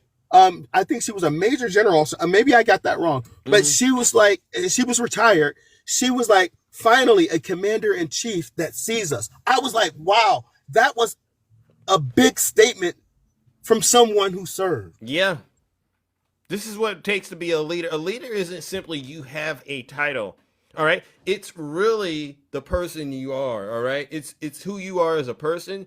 And it involves a lot of different things, you know, your morals, your integrity, you know what I'm saying? Stuff like that. And your charisma. And Obama just has all of those things. And you can tell whether he's in the White House or just like you just said, showing up randomly, you know, on Veterans Day on an airplane. The respect is there. But that's the thing, dude. He's not even the commander-in-chief anymore. No, I see him as it. I still see him as a commander-in-chief, to be honest with you. Well, I see Joe Biden that way too. But see, again, listen, I never thought in a million years, Zeus, that I would actually say that I would miss George W. or Dick Cheney. Rest in peace, Cheney. Wow. Never thought I'd say I missed that. That's deep. That's deep. But the fact that we had such a horrible administration as the Bush-Cheney administration, and yet we're saying we miss them. That shows you how far we've fallen as a nation. That hurts me to hear you say that and to somewhat agree with you, Nutty, to be honest with you. You know what, Zeus, you can say what you want about W. He may have been dumb as a box of rocks. But the one thing that I believe in my heart, I do believe that he loved this nation. I do believe he saw things differently, which is fine. He saw things differently than the other side. Yeah. As how to get to the promised land. Yeah. Yeah, I didn't have concerns about him not following the Constitution. There you go. And enriching himself and just endless grifting. I didn't have, and in the Epstein situation, I mean, unfortunately, I mean, you know what? That was his administration, point. So that but was it's not as high as what we got with Trump. He wasn't actually hanging out with Epstein, so yeah, okay. But that's the point. He still respected his oath, the Constitution. It was funny. Shout out to the Detroit Lions fans, and shout out to the Marylanders who was there at the Washington Commanders game, who booed this fascist dictator. Because they weren't having it. Yeah. They weren't. Wasn't it ironic that he was giving the oath that he took that he's not even following? Yeah. But yet he wants someone else to follow that said oath? How hypocritical was that he was administering an oath that he doesn't even follow? Bingo. What a disgrace. I'm out of here. Have a great day, bro. All right, W. Nutty. No lies detected. Y'all see what happened? I mean, I got to meditate on that a little bit, too, because, yeah, I remember Bush, 9/11 and all that, and, you know, a very nasty taste in my mouth. But I'll be honest with you about what Nutty just said. Where we're at right now, I really am concerned there won't be a country with Donald Trump in office. Like Governor Gavin Newsom has been saying, we might not even have elections. All right, they're saying that there needs to be some more tapping in the live. Please tap. Please tap. All right, we're only at 38. That's interesting. But you know what? If you're paying this, that could mean a good thing. That means folks are listening, so that's actually a good thing. Do we have anybody out there that disagrees with any of the guests or Big Zeus? Identify yourselves in the comment section. If you disagree, All right. If you disagree with Big Zeus, put a 1 in the comment section. I'll bring you right on up here, and we'll try to get an understanding of where you're coming from. But because we could be wrong. Maybe Donald Trump is really doing good with the economy, and we all just don't understand what's really going on. I really want to hear somebody try to tell me the economy is doing great. That's what I want to hear. And they won't do it. All right. I just threw that out there. All right. I knew you wouldn't do it. I just asked anyway. All right. Let's move it along, ladies and gentlemen. Let's move it along. All right. Who do we have? Who do we have next? Cassandra Marie. Good morning. How are you?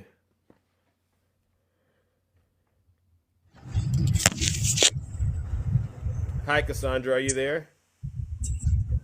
I think it was an accident. Moving along. All right. All righty then. We'll move it along then. All right. Who do we got next? Ladies and gentlemen. All right. I got to bring up my good friend, Brother Val. Welcome, Val. I see you, Yazzie. Hey, Val. How are you? Yes. Good. Not much. So I just got done interacting with our friend Nutty, and he kind of said some things. I don't know if you heard it. Yeah, I ain't going to address it.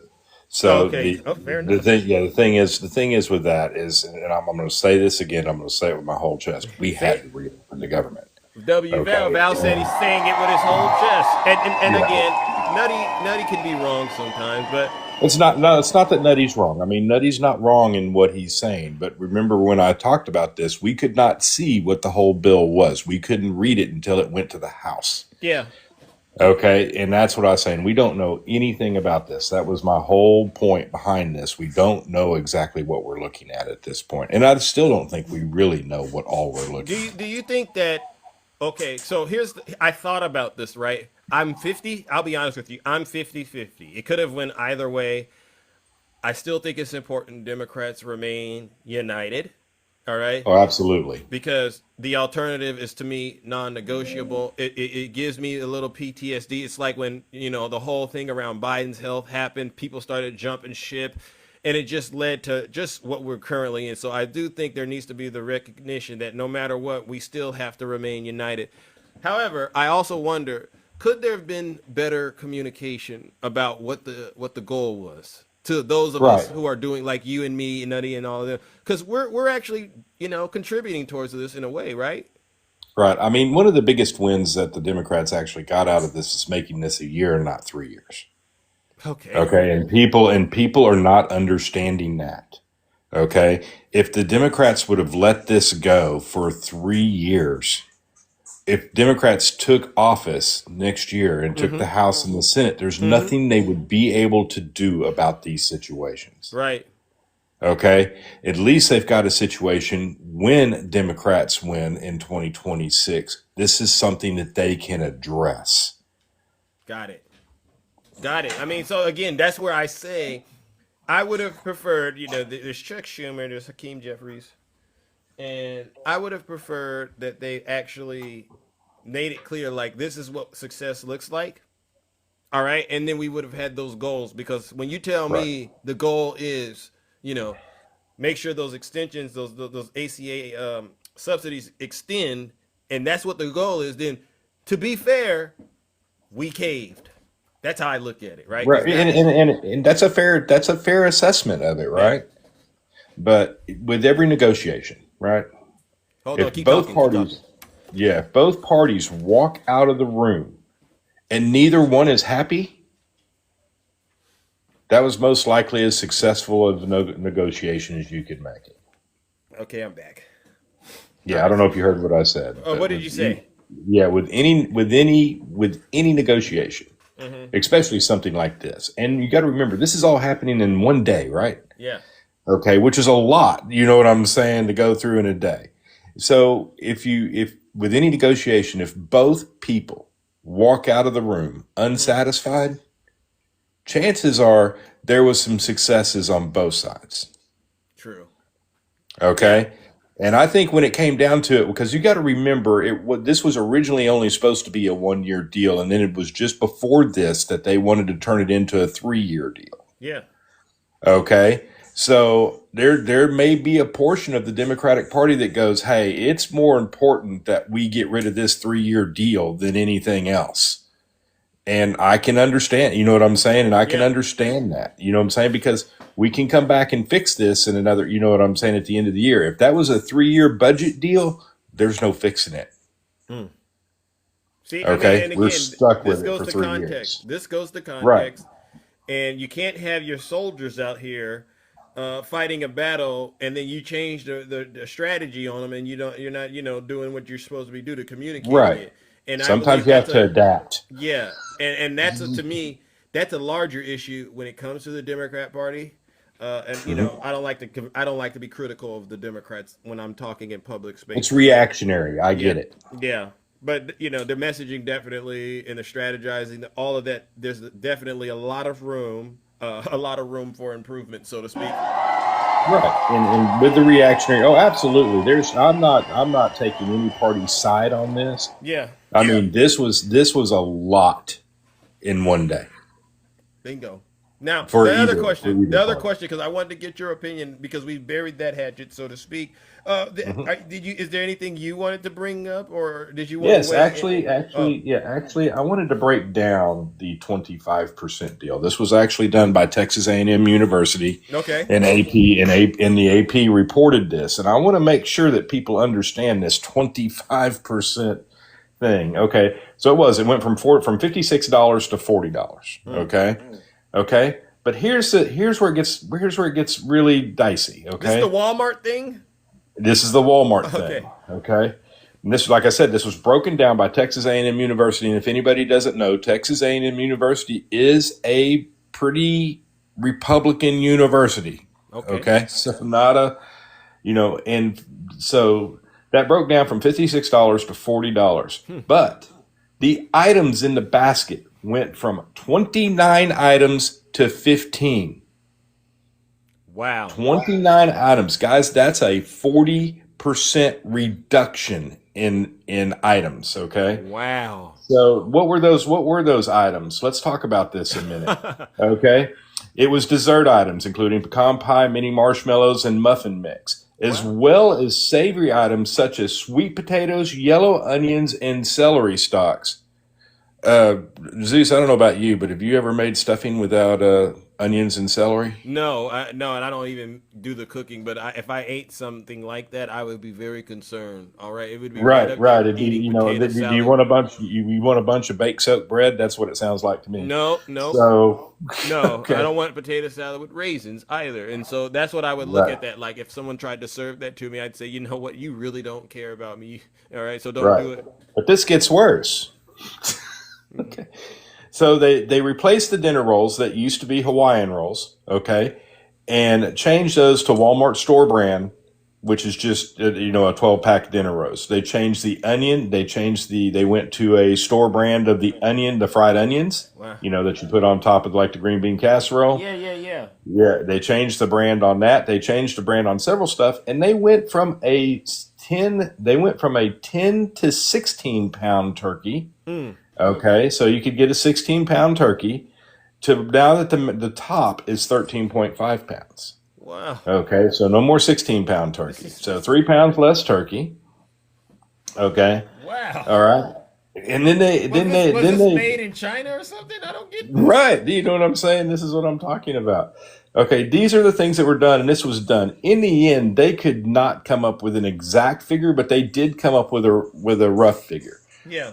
This is actually costing, even at $40, even though the price is 25% less, but because of the less number of products, this is actually costing about 10% more.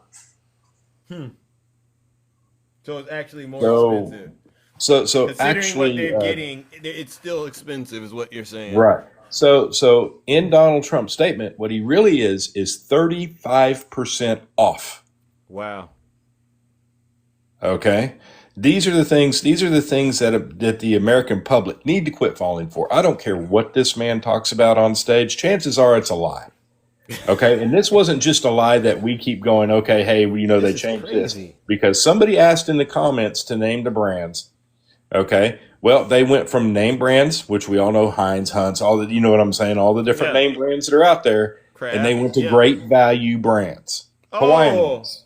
You know what I'm saying? And into great value brands. Okay, that's your brand changes. Okay. That does something to me when I see somebody trying to hit me with the great value routine. You know what? So you're keeping the good stuff for yourself, and I just get great value, or is this it? This is the top Right. line. But the big one's not even the brand change, right? It's not Yeah. the brand change. The big one is from 29 items to 15. This is sad. That's the big one. This is sad. This is sad, and he's doing this to Americans. Yes. Walmart's doing this to Americans, right? Let's be clear. Okay. Walmart is doing this to Americans. This is Walmart. Okay. I don't want to color this in any way. Walmart is doing this. This is sad. Okay. But for a president to sit up there and try to back a company that is doing this to the American people and then try to spin it that is at a 25% less for the same products. And it's not. Treason. It's not the same products. It's not as many products. Hell, you couldn't make stuffing with what they're giving you. We've already determined that. Yeah. Okay. So these are the things that we're talking about. Imagine someone is out there going to still try to make, the stuffing, so to speak. They're going to still try it because that's all they got. And no. I don't know. At that point, do you call it stuffing or bread pudding? I'm not sure. Wow, W Val right there. I mean, ultimately, and I would actually can I blame Donald Trump for this? Is there any way I could blame him for this? Absolutely, because okay. the minute he decided to defend this, okay, there you go, and try to turn this into something it's not, absolutely. Oh, okay. If he'd have come out and said, "Hey, look, okay, I want to try to get grocery prices down, but we need to have a discussion with Walmart because this is not working." If he'd have come out and said that, yeah, something that's actually working towards the American people and actually trying to get grocery prices down by negotiating with, what I'm saying, with the vendor of such products, that would have been a positive step. But to come out and use it like it is an actual savings for the American people when it's actually a raise in their, a higher cost in what they have to do. So Walmart makes more money. That is ridiculous. Yeah, Walmart would make more. They would profit off of this terrible deal to the American people, is what you're saying. Correct. W Val, thank you.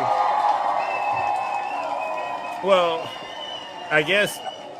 Well, to each their own, but I'm pretty sure MAGA is happy to get their morsels of food. And then one more thing, and I'm going to speak on this, and I'm just tired of hearing it from, the e-files don't mean anything, it doesn't matter. Look, guys, anybody that cannot look what's happening with the e-files, anybody that can't see what he's doing with Ghislaine Maxwell, anybody that cannot see what's happening and all the pardons that he's given over the last week or two. True. Okay. That he doesn't know anything about. That would be scary all on its own. You know what I'm saying? But all these things that are going on and you do not see what's happening and you do not see the corruption and the cronyism and what's actually happening in Washington, D.C., shame on you. Yeah. Shame on you. I'll sit up here and call out my own side for certain things. Yeah. You know what I'm saying? When it has to be done, there's a lot we can complain about with the Democrats. But if you're trying to put that number in what's happening with the Republicans right now, it doesn't. You've got a problem. Take the person out of it. Okay? Take the person out of the political measures. Look what's actually being passed that's hurting the American people. Look what's actually being taken away that's hurting the American people. Pay attention to the unemployment numbers that are actually hurting the American people. Yeah. Pay attention to the job loss that is actually hurting the American people. Bingo. Pay attention to the actual cost of things that is actually hurting the American people. This has not been a successful administration. And if you even want to try to use the one you always love to go to, you know what I'm saying? Immigration, that hasn't been successful either. Okay? He still hasn't deported as many people as the Biden administration or the Obama administration did. He still hasn't done that. Wow. He hasn't deported people that are actually criminals. He hasn't deported people that are following, that are just the people that are not following the system to become a citizen or to stay and do the right things. He's not just deporting those people. Yeah. He's actually deporting people that are in the system. Y'all can actually keep talking this until you're blue in the face. But if you support American people getting pulled out of cars, beat down, okay? American people being pulled out of their houses or their rooms or whatever it may be, getting beat down. Yeah. Women and girls getting sprayed in the face with mace. Okay? If this is what you're supporting, and these are American citizens, if this is what you're supporting, please leave. Please do what your dear leader told you. Because if you are not supporting the Fourth and Fifth Amendment Bingo. of the Constitution of this country, you're the one that needs to go. Bingo. W Val. I completely agree with you. Every time I go on the Elon Musk platform, I'm literally, it almost makes me want to vomit when I see these videos of these so-called ICE agents that haven't been trained to interact with their fellow Americans in a respectful way, but professional and legal. And they're doing all kinds of unimaginable things to women and children, even men, to be honest with you, because we shouldn't leave men out of it. And they're just treating them worse than they'll treat dogs. They treat these human beings worse than any other animal on the planet. And you sit back and you just see it's endless videos on it. And I appreciate it when you see people out there calling these people out for being this way. But then you read what Trump supporters are saying, and they'll say something that just really is like a gut punch. This is what I voted for. She shouldn't have broken the law. They say stuff like this.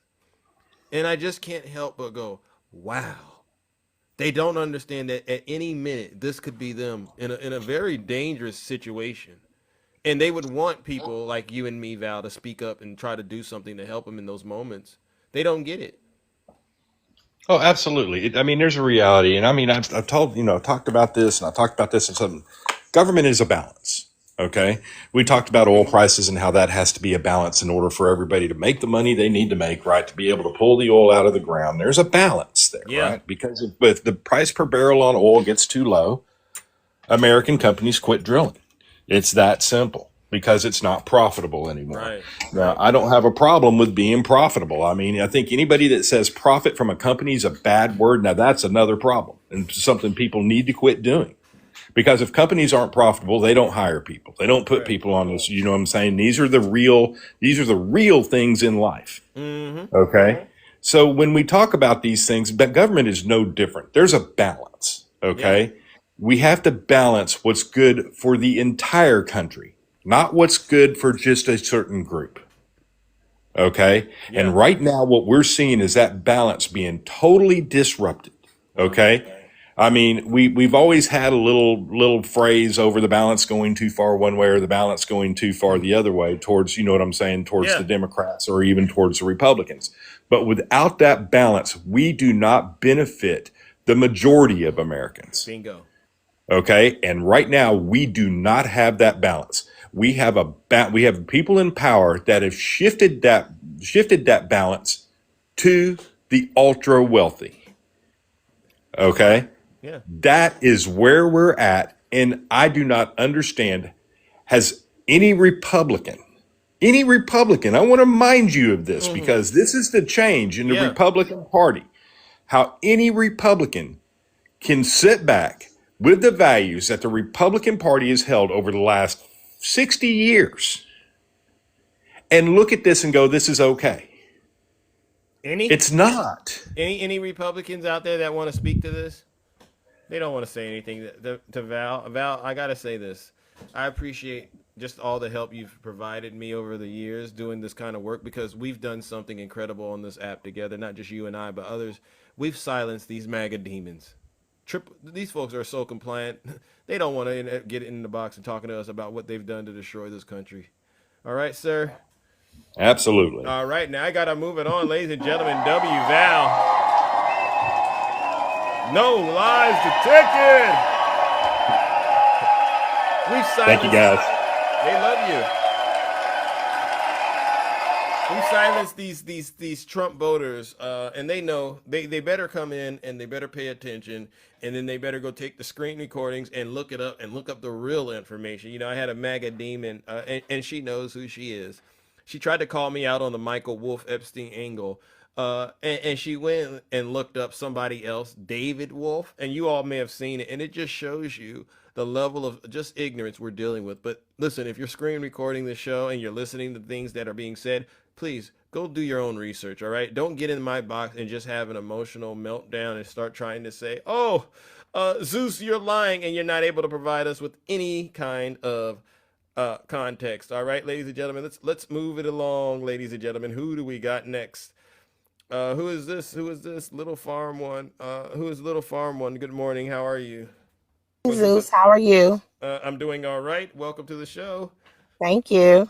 Okay. I just wanted to come on really quickly and talk about the government shutdown and the so-called eight Democrats who voted.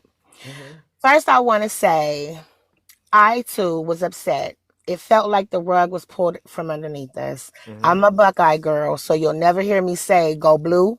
Okay. But after last Tuesday, I was all about go blue. You know, the sweep was just very, very telling.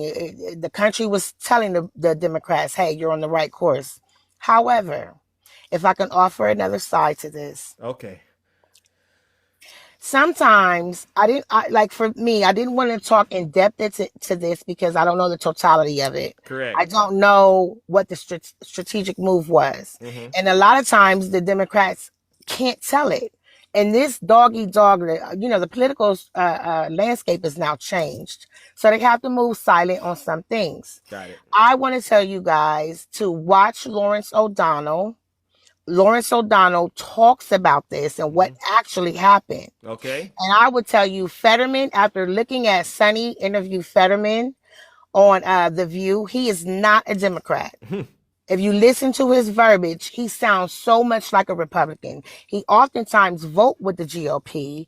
He is one of those men in the Trojan horse that came into Greece and came out of that horse being something other than what we thought he is. Speak on it. If you're in PA, you need to definitely watch out for Fetterman. He's not one of us. And Lawrence O'Donnell also breaks down how it really wasn't 8 Democrats. There are people in there who were independent. You know, it wasn't just all, it wasn't just all Democrats, right? Yeah. But I highly encourage you all to go look at Lawrence O'Donnell's take on what actually happened. He speaks about how leaders of the Senate and minority groups, majority groups, they almost go to blows. Yeah. In these rooms when they're trying to vote on something and what the way they want the country to go. Right. So that was my only thing that I wanted to come up and talk about, because I know us grassroots, especially people like you, Val, Diava, you are really putting the work in. And now it's like you have to go back and clean this up. Yeah. And it's not fair. True. You know, you got now you got to get everybody back on one train of thought, one course, one band, one sound. You weren't notified. HR didn't call you and tell you, you know what I mean? HR didn't tell you what was going on. Little Farm, you speaking. So true. And that's why I say the messaging could be where there needs to be more room for improvement. Yes. But I guess my other question is, does this change? Because I've spoken to someone else, maybe it was a couple of days ago. She said, I'm just out. I'm tired of, supporting the Democrats. What do you say to those people who feel that way? You can't get tired. We are now under full tyranny. And I know that it may seem things are not as they seem. I too was upset, you guys. I was like so pissed. But it's a bigger picture. Okay, you have a right to be upset. Yeah. But you pull yourself together, you roll them sleeves back up, and we get back into the fight. And whoever we got to deal with, we'll deal with them later. True. But for now, you get you strap them boots up, and you pull them sleeves up, and let's rock and roll. Because we are in the fight of our lives. And you guys better be ready for 2026. Amen. Because that's when everything will hit the roof. Amen. Amen. Amen. Little Farm. Hey. I appreciate you, all I right? appreciate you. All right, ladies and gentlemen, that's my new friend, Little Farm. Right? Give her Absolutely. another huge round of applause. See? No Thank lies. you, guys. They love you. They love you. No lies Aw. detected. Look at this. Look at, I mean, you all are so kind. You all are so kind. W to the chat, ladies and gentlemen. And I just want to amplify what she said. Unfortunately, she's totally 100%, 1000% correct. Under no circumstances do people need to start jumping ship and losing sight of what's really going on. That's what Donald Trump wants. That's what Stephen Miller wants. He wants us to all of a sudden say, "Oh, why are we doing this? This isn't going to work." And I'll be honest with you, whether it's this situation or other personal experiences that I've been with, it's usually those moments when you feel like giving up that test your character, and it truly turns you into what I call a champion. And that's why I'm the Rizzler. That's why I'm the Rizzler. This is why these people, the lady gets in there. I was talking on Dame's Live. Zeus, you have a bunch of white liberal women that prop you up, Zeus. How do you deal with that? And I said, excuse me. And she didn't want to hear this, but I said, excuse you, ma'am. Excuse you. I don't know what demon said that to you, but you got it twisted. All right, because I woke up like this. I've been the Rizzler since day one. It's not my fault. Well, it is my fault. But if people gravitate and they're attracted to me and they're fascinated, because of the character I got, W Lady Boss. If it's a diverse group of, and they say it's only white liberal women. I said, have you been to the show? I have a sea of just beautiful women from different walks of life, different countries, and it's like they love a person when you're just yourself. You got charisma, you tell the truth, and you stand for something. See, and I wanted to tell her that she got so mad, started interrupting me. I said, ma'am, listen, the master manipulation that you're doing to this guy, it was Brother Dame. Don't do it to me, because I don't fall for it. I know. With the conservative women, they try to pretend like they talk a good game. I want an alpha man. I want an alpha man, right? You saw him in there, Rick, right? You saw him in there, Blackbird. I want an alpha man. This is how they talk. But the moment that man does something they don't like, 911, come get him. W Zeus, 911, come get this guy. He's a terrible guy. And if I was working at 911, no disrespect, but I would actually ask, are you a Trump voter? Yes, I'm a Trump voter. Oh, so you knew you were basically harboring somebody that was training to be a MAGA demon, ma'am. So, and then I would actually say, you know what? Both of y'all got to go straight to jail. Because Zeus was right. It really does. It grinds my gears to sit out here and hear these conservative women try to talk like they're really, they're down and they're ready to get into the jungle, rumble in the jungle. And then as soon as there's an opportunity to throw them under the bus, get out of here. All right, W Zeus. So what I just did, and I could get into trouble. Yeah. What I just did is I exposed them for what they're doing. It's called master. They should get a degree, master class. It's called master manipulation, what they're doing. All right. Trust me when I tell you, no woman wants to be disrespected at all. No woman. I don't care what they say to you. All right. If they're saying it, you know what? They can say whatever they want, but nobody in general wants to be disrespected. So don't let people do the whole master manipulation game and let you think, they're okay with it because guess what? You're being an alpha. No, that's a recipe for disaster. Now that's free game that I just gave you. That's free game that I just gave you, Trump voters, and you should thank me for it. But I guess you won't thank me now, but you'll thank me later. Trust me. Good morning, Shay. Welcome. Hey, good morning. Yeah, Good. Yeah, that live was cuckoo for Cocoa Puffs. True. I mean, that was the craziest thing. I hop on the panel. She comes after me, calls me a white woman, doesn't know who I am. Yes, I am white as well as being Hispanic. True. Mother's from Mexico, father's Texan. Yeah. So, it's crazy to me. And I'm listening, and then I go check out her profile, and I'm like, wait, what minute? Like, what? Wait. Yeah. So, I was there. I went after her. I said, you are not a white woman. You are not clearly a white woman, right? Somebody Blonde hair and everything. wrong. Someone done told her wrong. Like, identity crisis. Like you Anglo-Saxon, baby. So like you sitting up here telling us that white women tell the black man's panel. That's what she said. That's what she said. In front of Big Zeus. What she said. In front of Big Zeus. Yes. on Dame's live, and Dame just sitting there eating it like, Dame. And I called him out. I did. I said, you're just sitting here letting a white woman call you weak. And thank you.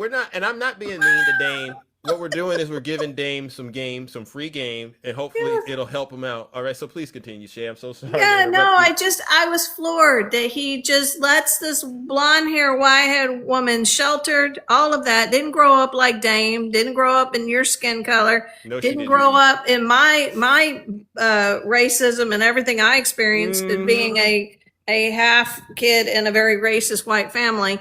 There is she's no idea, assumes that I'm a white liberal woman and that all I do is coddle black men and tell them that they can't get along in life and that they're oppressed and that they're this and all of this. And I'm just, wow. I was like, yeah. Now the chat, why y'all beating up on Dame in the chat, ladies and gentlemen? give a brother a chance. Come on now, give a brother a chance. Dame he's a Christian, guys. He is just uses his Bible as a weapon against human beings. He thinks he's doing a good thing and he's not. Literally called transgender people demonic. And of course, then they do the anti-Islam thing. And, she was queued up with parts of the Quran. That's when I had to leave. Yeah. I was like, I'm not going to sit here on a panel with people queued up with their talking points that are hateful to people that are not like you, don't think like you. It's dangerous, and that was my point to Dame, that all of this is dangerous. This is why people are going to be, are not rightly scared of you. And he understood what I said. It's when you spread bigotry, like you're allowing on your panel, this is why people have this false fear of people like you. And he goes, yeah, I'm a black man in a hoodie, and I understand why people are scared of me. Dame, the only reason, and he's like, it's because a lot of us commit crime. No, it's because the media and a lot of conservatives that you vote along spread propaganda against black men on a daily basis. Talk about the 50-13 rule and all that stuff, and that you're violent criminals, and you don't have any daddies in your house. I could go on and on. And you're sitting here hosting a panel that's spewing hatred towards marginalized communities. And you call yourself Christian? Yeah. And I know you're hell-bent and thinking that you're right, Dame, but you're not, and you don't even understand what you're hosting. And you're allowing these racist white people on your panel because you agree with their conservatism. And you're allowing this to be spread. Oh, no. But meanwhile, because of what they have done for 400 years in this country, it affected your life and your community and everything that you supposedly stand for and fight for on a daily basis. Oh, no. Shay, what have they done? Because that hurt. What have they done? Because when I brought up what they've done, they got so mad at me when I start bringing up the legacy of the Triple K. Because I went to Indianapolis, a couple of weeks ago, and I went to that museum, and I saw what the Triple K had done. They'd infiltrated politics. They were, the men, they were allowed to commit DV against the women, the wives, destroy the families, get drunk, go hang out and do whatever they want. And at that point in time in history, it was totally acceptable, and women had no choice but to take it. And then you hear this woman say these things, speaking from a position of total privilege. And I said, wow, I know Dame doesn't support this, and I hope Dame doesn't support this. I really encourage every black man, go look into a museum, especially in these red states. Go look, because they're not gaslighting you about what used to happen in this country. No, and you look at what, all the taking down of Black history by the Trump administration. You see that they removed the plaque in, I think it's in Normandy. The veterans, we have military cemeteries in Europe, right? Yeah. Where we buried our soldiers. Correct. And there was a plaque on the wall dedicated to the Black soldiers that actually built the military. In 1944, here, we know the whole with the stuff with the black soldiers. Well, they're over there to fight, but then they pull them to the side to make them build a cemetery. So this plaque was in dedication to them, not only serving and fighting against fascism. Okay. And then when these soldiers bravely came home after helping to build a cemetery and fight in the war, they came home and became really avid civil rights leaders and proponents because of what they saw. Right. That's the plaque that got removed by the Trump administration. So another example of the Trump administration trying to erase Black history, which correct. If you go into other lives, and Dame knows we had a live about this. He told me Donald Trump wasn't trying to erase Black history. So it's just thank you, Shay. W Shay for that, Shay. That's literally in the news. Yeah, and that is because he doesn't want the he calls it propaganda about the racism that existed in the United States. Wow. In Europe. He doesn't want that. He doesn't want that spread over there. So they're taking everything they can down so that people don't understand what happened to the Black community, and it's still happening. Yeah. Nobody's saying anybody's oppressed. Nobody's saying that. They're saying this is what has caused communities like Dame that he stands for, why that happens in these inner cities. Yeah.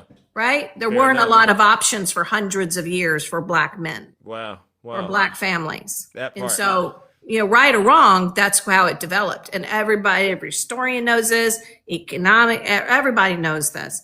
And it would behoove him to read Project 1619 so he can actually get the economic history of the United States and the effect on the Black community that it had. And that's what it's about. Bingo. And, but I don't know. I know he means well. I know he's got a good heart, but he's just lost. He doesn't even understand he's lost, what he's doing, and is perpetuating more bigotry and more hatred. And if it's not pointed at you, it's pointed at other people, and that two wrongs don't make a right. Amen. Amen. All right. Well, listen. Anyway, man, I love you. Love you too. W Shay. Take care, everybody. You too. Bye, everyone. No lies detected. Wow. I mean, I gotta give it up, W Shay again.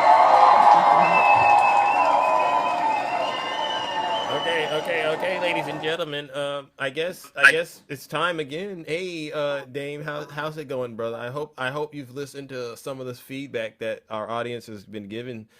These people listen to you when you're hosting lives, and they're just not buying what you're selling, bro.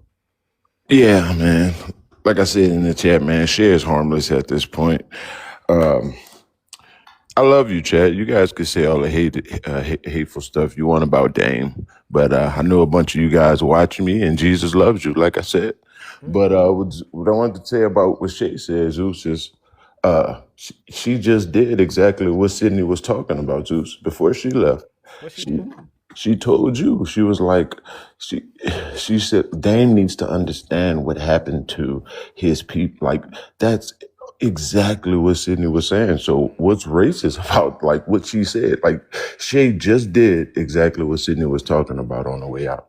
She planted that seed. She said Dame needs to understand. She didn't say this country. She said Dame need to understand the economic impact that this country did to Black people. In layman's terms, he needs to understand that his ass is oppressed. And that was what Sydney was saying. So how is it racist? How is it racist or wrong what Sydney was saying? Oh, okay. So you don't want to acknowledge the impact of systemic racism and how it's currently playing out in your life right now. You don't think there's anything you should be doing as a Black man in the spaces you occupy to make change happen, right? You don't think you have any kind of responsibility on that?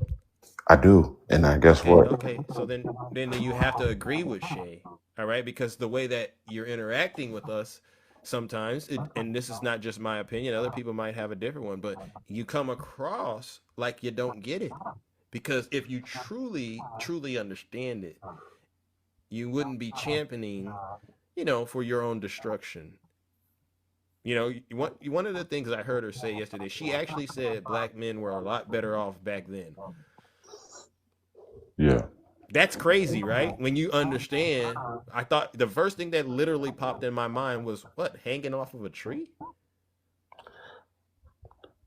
Guess what? You see where my mind went with that? Cause see, I I don't listen to the words and try to interpret it in a Disney, so to speak, way. I listen to it because I understand there's two types of ways of looking at it, the good way and the bad way. And I always look at it from both sides to make sure it lands well. So when I hear somebody say something like that, and I know what it used to be like, I go, oh, okay. Only somebody that's not really well versed, I'm the Rizzler, so to speak, they would fall for that, but I won't fall for that. You know what I'm saying? I get what she was saying. I understand what she was saying too, but I'm So trying. what Shay was saying is that's what you gotta pay attention to a lot more. I am Zeus, and that's what I tell everybody that's willing to listen in my chat every day. I said the way to fight racism is not holding lives talking about it, and it's not protesting. It's fighting back with capital and land and self-independence in this country. That's the only way. That's my ultimate goal. Yes, I add stuff in there to make it fun, but my ultimate message is, bro, all of this is a waste of time. White America is trying to expand their wealth and get further away from you. That's all they're trying to do. So you need to catch up. And that's the only way that you're going to catch up. All this other stuff that the Democrats is just smoke and mirrors. Clearly, you're seeing what happened in this government shutdown. They don't give a damn if you even feed your child, let alone about, they're getting exposed. It's unraveling right now. I guarantee you, Zeus, in 3 to 4 months, you're going to see a pendulum switch and everybody's going to be coming to my side. I guarantee you. Not even on the Republican stuff. It's just more of the anti-Democrat. You're going to see a lot of that because you're seeing it right now. You're seeing like a few of the big heads, Charlemagne the God, Kevin Fetterman. I mean, you got so many people that add Stephen A. Smith. You want to add him? Stephen A. Smith been exposing them, man. It's a lot of them. But I want to say one thing about what Shay said about my life, because to say, but can we at least acknowledge you were wrong in all those statements that you said? Because the pendulum's actually going in the opposite direction. I played a lot of the poll numbers. For instance, 75% of Americans understand very clearly that Donald Trump is not doing what he should be doing when it comes to the economy, or even when it comes to immigration. And so when you layer that with what you believe are the things it takes to push back against racism, my question, again, my mind, it works. I go, well, how is Donald Trump helping us combat racism in terms of the economy if he's actively destroying it? You see what I'm saying? And you're on the side of Donald Trump. So I just want to make sure you are aware that even though you said those things, I don't necessarily want to go along with them because, if it was Shark Tank, I'd say I'm out. All right. Now, what was it you were saying about Shay? I didn't want to cut you off, but I just wanted to make sure we addressed that. Donald Trump isn't actually helping you address racism in any of those areas you think it takes to actually combat racism. And then the other thing is, do you think you have a responsibility in spaces you occupy, that when matters around racism come up, do you think you have a responsibility to speak up and speak out against it? Absolutely. Okay, so then you're a Democrat in a way. Democrat? What do you mean I'm a Because Democrat? we stand for anti-racism. That's what DEI-AR, diversity, equity, inclusion, and the AR stands for. Not what you think it stands for. I see where you went, but it stands for anti-racism. Okay, I do. I mean, I do call out racism. I call out real racism. I don't call out somebody insulting a white person and then they respond and say, hey, you're being racist. No, but if somebody come up just being blatant racist, I drop them, call them a POS, and probably block them. I don't do that, but I do allow back and forth, chatter. And the thing is, people want to insult people and not be insulted. And that's just not how life works, man. I'm sorry that you got a lot of panelists that are going to let you antagonize someone. And when they say something back, they're going to drop that person. But I don't operate like that. You started, I'm going to let the person finish it. If that person crossed the line, then yes. But I don't never allow that. Okay, fair enough. But hold on, Zeus. Let me see what I wanted to say. Because Shay said I hosted a hate live. Yeah. Okay. She said I was spewing hate. I was talking about that community. Everybody know how I feel about those The communities. LGBTQ plus community. Well, I was talking about the Muslims because Oh, I okay, thought my bad. okay. So she's saying I was saying hateful stuff about that community. That's what she said.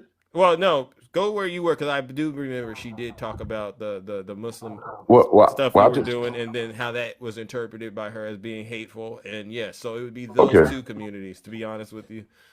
All right. Well, let me clarify. That community, I don't know where she got hate from when all we did was ask, like I said, about their scripture, ask Okay. about what's in the scripture. And this is not like some fad, some new thing that I think is cool, bro, Zeus. And Yeah.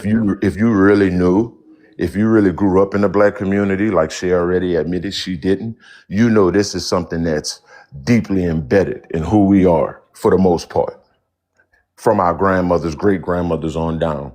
One of my best friends is a Muslim, and when I started using his vernacular, and my mama thought I was a Muslim, my mama damn near went to tears, and I had to go overboard to explain her I wasn't. So that's originally where I, questioned what was going on, and that's when that sparked. And that was as a kid. That's not even nothing have to do with what's going on right now. So for her to say something, and that's why I'm going to bring in people that I went to high school with from my old life just to verify this is not like some new facade. They ain't been doing this since high school. I had a Bible study in high school. Lord have So mercy. that's why I'm not worried about what, people saying about Well, hate, but I am going to speak up to say, no, it's not hate. This is something that's been in my community. And most of these people in the chat, if they be real with themselves, has been in their community, but they've been poisoned by the demonic Democrats, just to be frank. But go ahead, Zeus. All right, so number one, I totally 100% disagree with that, and I was also Wow. cautioning both you and your panelists. I said, y'all got to stop this overgeneralization business that you are all engaged in, because I think there's the case to be could be made. No matter what group of people you're dealing with, you can find both good and bad in it. And when you say stuff like what you say, you end up alienating the entire community instead of actually addressing what I believe are the real issues that you're trying to get at. So that's one. But then the next thing is this. Do you have a second? Because Kabira, she's a mutual of both of ours. And I believe she wanted to at least be able to speak up on what you were saying. And I didn't. it was two I things. didn't want her to be disrespected. That's why I said I No. wanted to She's a drop girl. them. She's an adult, and I believe Miss Kabira knows how to handle her own business very well. I've seen her in action. No, So that's what what I I'm want to saying, do and I is respect she Miss wants to talk Kabira to too you, much. but I she didn't wants to want talk to to. you. Hold on. She can, but I'm Okay, talking but about hold on. yesterday. I didn't want to bring Okay. her up on that toxic Okay, panel, bro, because I they were got it. screaming. I got it. But the way I looked at it, and it was like the other thing. She's a black woman, and she's part of the community, the Muslim community, and your decision not to bring her up, in my point of view, it looked to me like it was not the Dame that says he's looking out for us. It's the other Dame that tends to side with the white Christian nationalists. And so what I'll do is this: if we can, let's get Miss Kabira up here. So when you say that, I just want to let you Kabira. know. When you say that, you I'm calling just my going to give mother. her the opportunity Hold to on, speak Zeus. for When it. you say that, before you continue, you calling my mother, you calling my grandmother a Christian nationalist. Because everything that I say and I preach, that came from them. It didn't come from Charlie Kirk. It didn't come from Trump. So you call No, my I didn't. mother, I my don't. grandmother, No, and my sir. Come entire on. lineage pretty much No, Christian nationalists. But I'll go say ahead. this, brother. I'll say this. I don't know your mom, and I have a mom, and mothers are very, very dear. Well, if your mama didn't instill Christian values in you, Zeus, that's your right as But an American. But I'm telling you, my mom did. So when you call somebody a Christian nationalist for their beliefs, you're not calling it to them. You're insulting my religion, and it's Christian phobia. But well, go ahead. no, I just say this, and then I want to make sure I give Miss Kabira an opportunity because we're really pressed for time. I've been raised in basically a Christian household, so to speak. But I also recognize that some of the stuff that I've been raised with, they've contributed to the belief system that I've had over the years. I've also taken accountability and understood, like, you know what? My parents did the best that they could, but as an adult, you do have to independently become an adult and define what you believe in on your own. And so I don't like to go back and say, well, I'm doing this because of my mama and my grandmama. So with that being said, everything that I'm saying to you, brother, is strictly between you and I. It has no intention to disrespect your mother and your grandmother. Those are women of stature. They're off limits. But for you, I'm saying When are you going to raise the bar? All right. So, Miss Kabira, welcome. How are you? Good morning, Zeus. How are you? There's an echo. Damn, it might be you. It Yeah, I might be think you. it's Hold on, let me You mute might up. have to mute it while she's talking. Mute me. I can't mute myself. Tragic. Okay, I got it. All right, Miss Kabira, are you there? Yeah, I'm here. I'm here. Yes, Dane, what you said yesterday was very hurtful. I internalized it. And you said that you don't run a hateful panel, but you let SB get up there and spew nonsense. And the messed up part about it was, me as a Muslima, I was in the chat asking you to bring me up so I could debunk what she was saying. See, you know, it's amazing. People will take things out of context. Yes, the Quran says to do away with the infidels. Do you know what an infidel is, Dame? Since you know so much about Islam. An infidel is a non-believer, a person who doesn't believe in God, or a person who doesn't believe in a higher power. That's an infidel. But you let her run off with it. You made it seem like we're just beasts. And I've never once disrespected you. I said, you know, he's a brother on the wrong side of the track, but I respect him as a brother. I'll give him that much. But Dame, you, as far as I'm concerned, you knocked yourself off of that pedestal with me. See, because one thing I know, and Takesha's here, and you know, I was talking to Takesha last night. We talk just about every day over the phone. I respect her as a Christian woman because to me, she holds the values of a Christian. She holds those values. And so I can respect. I've never once heard her spew hatred. I've never once heard that woman spew hatred. I've never once heard a true Christian spew hatred. But that SB got up there and it was vile.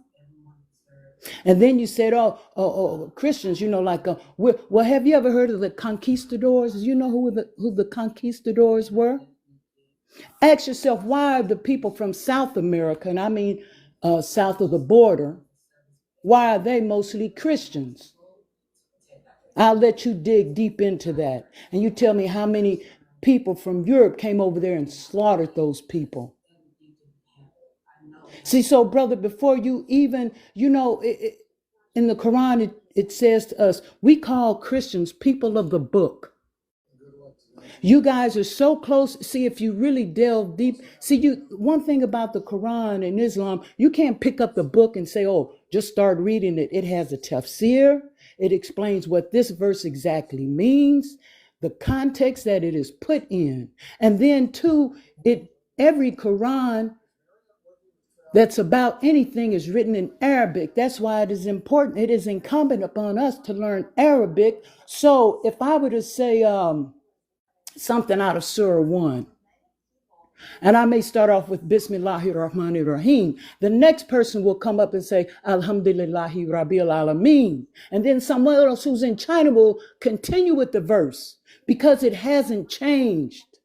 But when you have people translate, they can make things seem a whole lot worse than what it is. Now, true enough, yes, you have bad actors. You have bad actors in anything and everything you do, be it a teacher, a president, a street sweeper, a hustler. You're going to have bad actors in everything. And for you to categorize and say we're all demons. Oh, yeah, you really slurred us real bad, brother. And I'm really surprised at you. Because even when they, here in the chat, when they say lame dame, I don't say nothing. I say, they shouldn't say that about the brother. But you know what? You really changed my perspective of you, Dame. Because I thought you were better than that. But you bit right into the hatred and you let that SB just smash through like the dog that she is. And that's all I have to say. All right, Miss Kabira. Ladies and gentlemen, W. Kabira. Yeah, I just want to respond. That dude to one person, your comments, Zeus, you know, it's all good. I don't take them. But the guy, Eugene, he keep threatening me, and I want to let him know, bro. I'm covered No by the threats. blood. I'm covered No by the threats. blood No of Jesus, threats. bro. No. Yeah. No, no, No. no. No. I mean, Eugene Fontaine, bro. Like I'm really. That's one thing about me from different creators. I keep my face on here and I post my location all the time because I know what I'm doing is righteous. No. So if you No. want to keep No. threatening me, bro, I'm No. covered by the blood of Jesus. Nah, that's all I'm telling him. Okay. That's all Dame, I'm telling. I so ain't gonna say nothing so else, Zeus. if you're I just if want you're to say. supposed to But we be just if don't you're need to go supposed into to that. be We're No, too I'm just saying, connected. Zeus, because when You're my a chat creator. You chat gotta troll you, create. but my chat troll you, Zeus, but they still hold you to a level of respect, bro. They don't say no racist stuff to you or nothing like that, bro. They actually, you know what I'm saying? Bro, I'll be honest with you now. We being straight up. I get it when I go in there. You might not catch it all, and I'll give What you I your mean, props that's because you not my catch when followers. you get when. No. Okay, well then if you play it that way, the whole point is this. Listen, you posted yourself on the internet. All right, I give you credit for that, and you really try to present yourself as though you believe in what you're saying, and so. This is a space that you got to deal with the impact of it, but I don't promote violence. I tell everybody, don't promote violence. All right, but I No, do it's put. all good. I was just talking to that one person. Okay, Everybody but else it's fair game. It is what it is. I okay, stand on my beliefs. but that's the You know, distraction in all of this. I think what I wanted to actually hear you really concentrate on, honestly, wasn't what was in the comments though. It's what your sister just came up here, so to no, speak, I'm has about to said to talk you. to her. I'm about to talk to Miss Kabira, and like I said, I wasn't the reason why I didn't bring her up because I didn't want them screaming over her. If she remembered, somebody said bring Miss Kabira up, and I said I'm about to bring her up. I will play her. Matter of fact, I'll get the recording for you, Zeus. I said I'm about to bring her up when I drop them because it was going to Yeah, be I a remember screaming that. match. I I respect remember her you too much. saying that. but And I see, don't know Dame, why she thought like I was just ignoring her, but why would I bring her up and I'm knowing they're going to just be screaming? I would but like Dame, that would have been even worse. So I was going to drop them. My live ended though. So and but I was going to Dame, drop. Go ahead, Miss Dame, Kabir. check this out. Check this out. You know Boom Shakalaka, right? I know So Boom. believe it or not, he has me as a mod on his live, right? And even if a Democrat says something that I find distasteful, I will mute them and block them. Now, if I was hosting a live and one of my panelists said some bigotry and some prejudice stuff, I'd have stopped them right then and there and said, hold on, wait a minute. We're not talking about these people like this or these people like that. There's an That's what I echo. would have done. Hold See, on. I don't know why my thing keep echoing. Hold, let me put an airplane. that says a lot about your character. It's still doing it. No, Good that job. says a Thank you. lot about a person's character. And if a person doesn't have character, they have nothing. And this is why Trump is nothing, because he has no character. And people who follow him, I mean, really, come on, let's just keep it real. If you look It's at still an him and a echo. Christian, I don't know if why it's you doing. Hold on, let me put my headphones on. Hold on. Why would I be recording it? Zeus, they record all of these lives. Like, y'all weird in the comments, bro. Always telling Zeus I'm reporting him and stuff. Like, bro, y'all are weird. Like, seriously, W to the chat. y'all really need a life. W Like, to the seriously, chat. y'all are No, the no, weirdest no, people no. on this app. Kabira is trying to talk to Hold you, on, let but me go back. Let me put my you're headphones on. Go so ahead, Miss working up. Kabira. You're so worked up about the chat because Kabira is doing a number on you. Wow, I've never seen anything Nah, like this. because I just see that a lot of them demons always you trying to know what, you separate, know bro. what, Dame, though?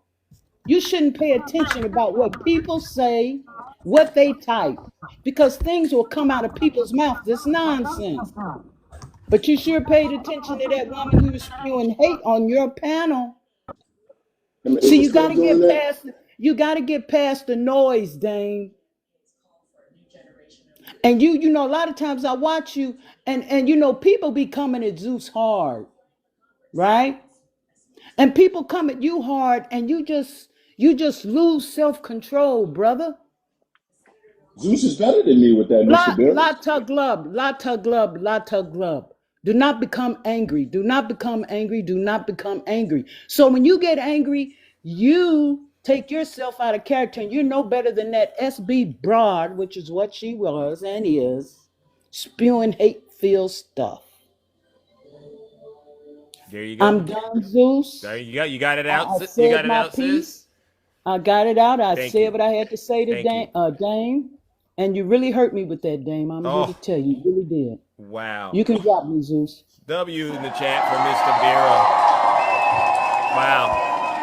All right. Well, see. Well, Dame, listen up. So last thoughts. So she let you know you hurt her, and a lot of people don't, when they communicate, express how you made them feel.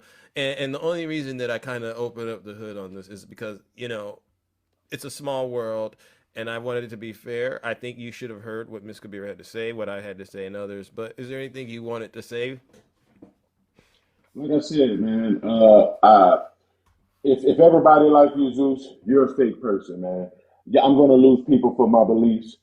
Some people believe it was hate. God knows my heart. God knows I respect, love Miss Kabira. And God knows what I said yesterday. You know what I said because you said you heard it. But she decided to be angry from what another person said and take it out on me. That's all right. But I stand on everything I said. I believe Jesus is king and he knows my heart. As long as I trust him, no earthly person, nothing they do could affect me, Zeus. So I apologize that she did that, but I stand on everything I say as it pertains to Jesus Christ, this country, and any other religions. I stand 10 toes down. Okay, so then, But I think Miss Kabira is still an amazing woman. I think Muslims are amazing people, but I think you know the culture, whatever they believe is just not similar to what Christians believe, and that's their right. So if some people want to look at that and hate it, it is what it is. All right. Well, listen, I'm gonna need you to do me a favor, bro. I'm gonna need you to bend the knee. You bending the knee right now, and I need you to confess that Jesus is Lord. And in the meantime, in between time, Brother Dave, ladies and gentlemen, he's gonna bend the knee. And then what are you gonna do with him, Big Zeus? It's a true demon right there, trying to sugarcoat what we already know is gonna happen. What is that? Send the where? Straight to hell!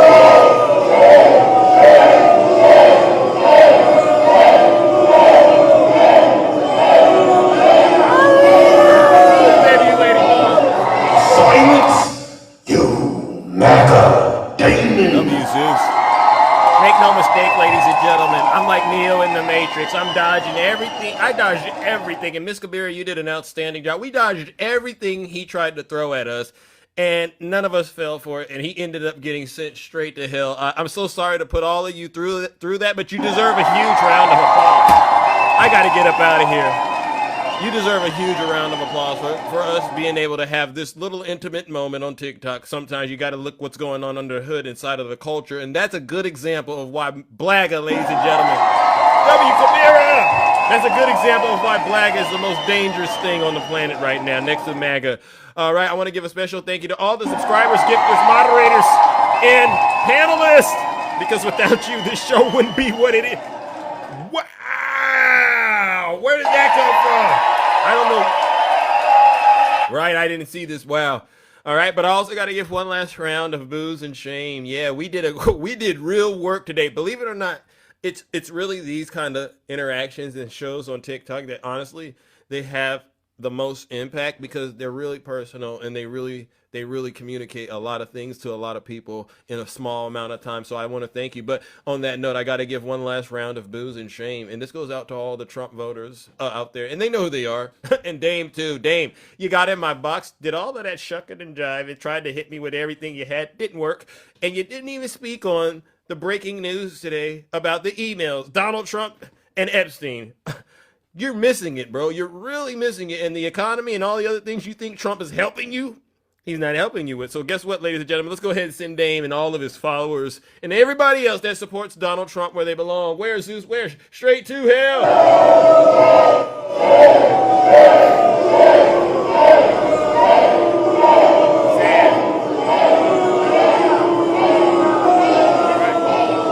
Silence, you MAGA. All right, ladies and gentlemen, have a great rest of your morning. Keep up the good work and don't let up on MAGA. I'm out of here. Yeah. Gotta wake the chain up. Get injected with some power. Pull some strings. Level up like a king. Came from the trenches, now we ballin' at the top. Rizzler in a jet, presidential, watch the ops. drip too saucy, got the hitting real different. 1600 on the throne, out here looking brilliant. No skitty, I'm the goat, full sharper than a blade. For attacks, make these clowns pay for all the shade. Bustin' moves, no mid, got the game in a choke. Eating the doubt, now my legacy hitting empty spoke. From the Bay to DC, I keep them on their toes. Level up with the blueprint, watch the empire grow. Goes through all the fakes, now my circle A1. Thank you, Evan, thank you, Angel, thank you, Ed, thank you, Kabira, Lady Boss, Keisha, all of you. Ops talking wild, but they cannot touch the throne. Gucci, Posted in the Oval Office, trapping in the zone. Skirt past the gate, got my foot on the gas. I'm bulletproof, yeah, my aura is built to last. Slap with the plan, moving chestnut checklist. Presidential flex, got the game on my necklace. Thank you, Dan. Taking over the spot, drip too clean, get it poppin'. We ain't gon' never stop, no cap, we live. Yeah, flow on 1,000, 100, 1,605. Presidential, we found it 100. Posted in the Capitol, moving like I own the block. Riz game presidential, got the nation in a lock. Thank you, Dan. Yeah, 100, no facade, drip celestial, shining brighter than a star. Where I come up with this stuff at? True Rizzler. With the rules, turn the dreams into chandeliers. I stay lurking, but they folding under all the pressure. 1600, I'm the one flexing, I'm the new successor. Acting legacy bricks, every bar's a new crown. Trap soul in the White House, DC is the town. Woke up in the mansion, views from the East Wing. Prime residential, got the poles in the climb. No cap, I'm the vibe, in the calm, in the storm. Got the world dropping bombs like I'm reading Alice Psalms. Ops trying to glitch, but my code is unbreakable. Skibidi through the storm, legacy unshakable. You don't even know what I'm saying. Make the whole world flip. Busting off the charts, got the game in a trance. Drip too wavy, yeah, make you wanna dance. Hey, Zeus, how you come up with that stuff? Told y'all the Rizzler, alright, don't get it twisted, right, Ed? Never be afraid to be yourself. Alright, ladies and gentlemen, have a great rest.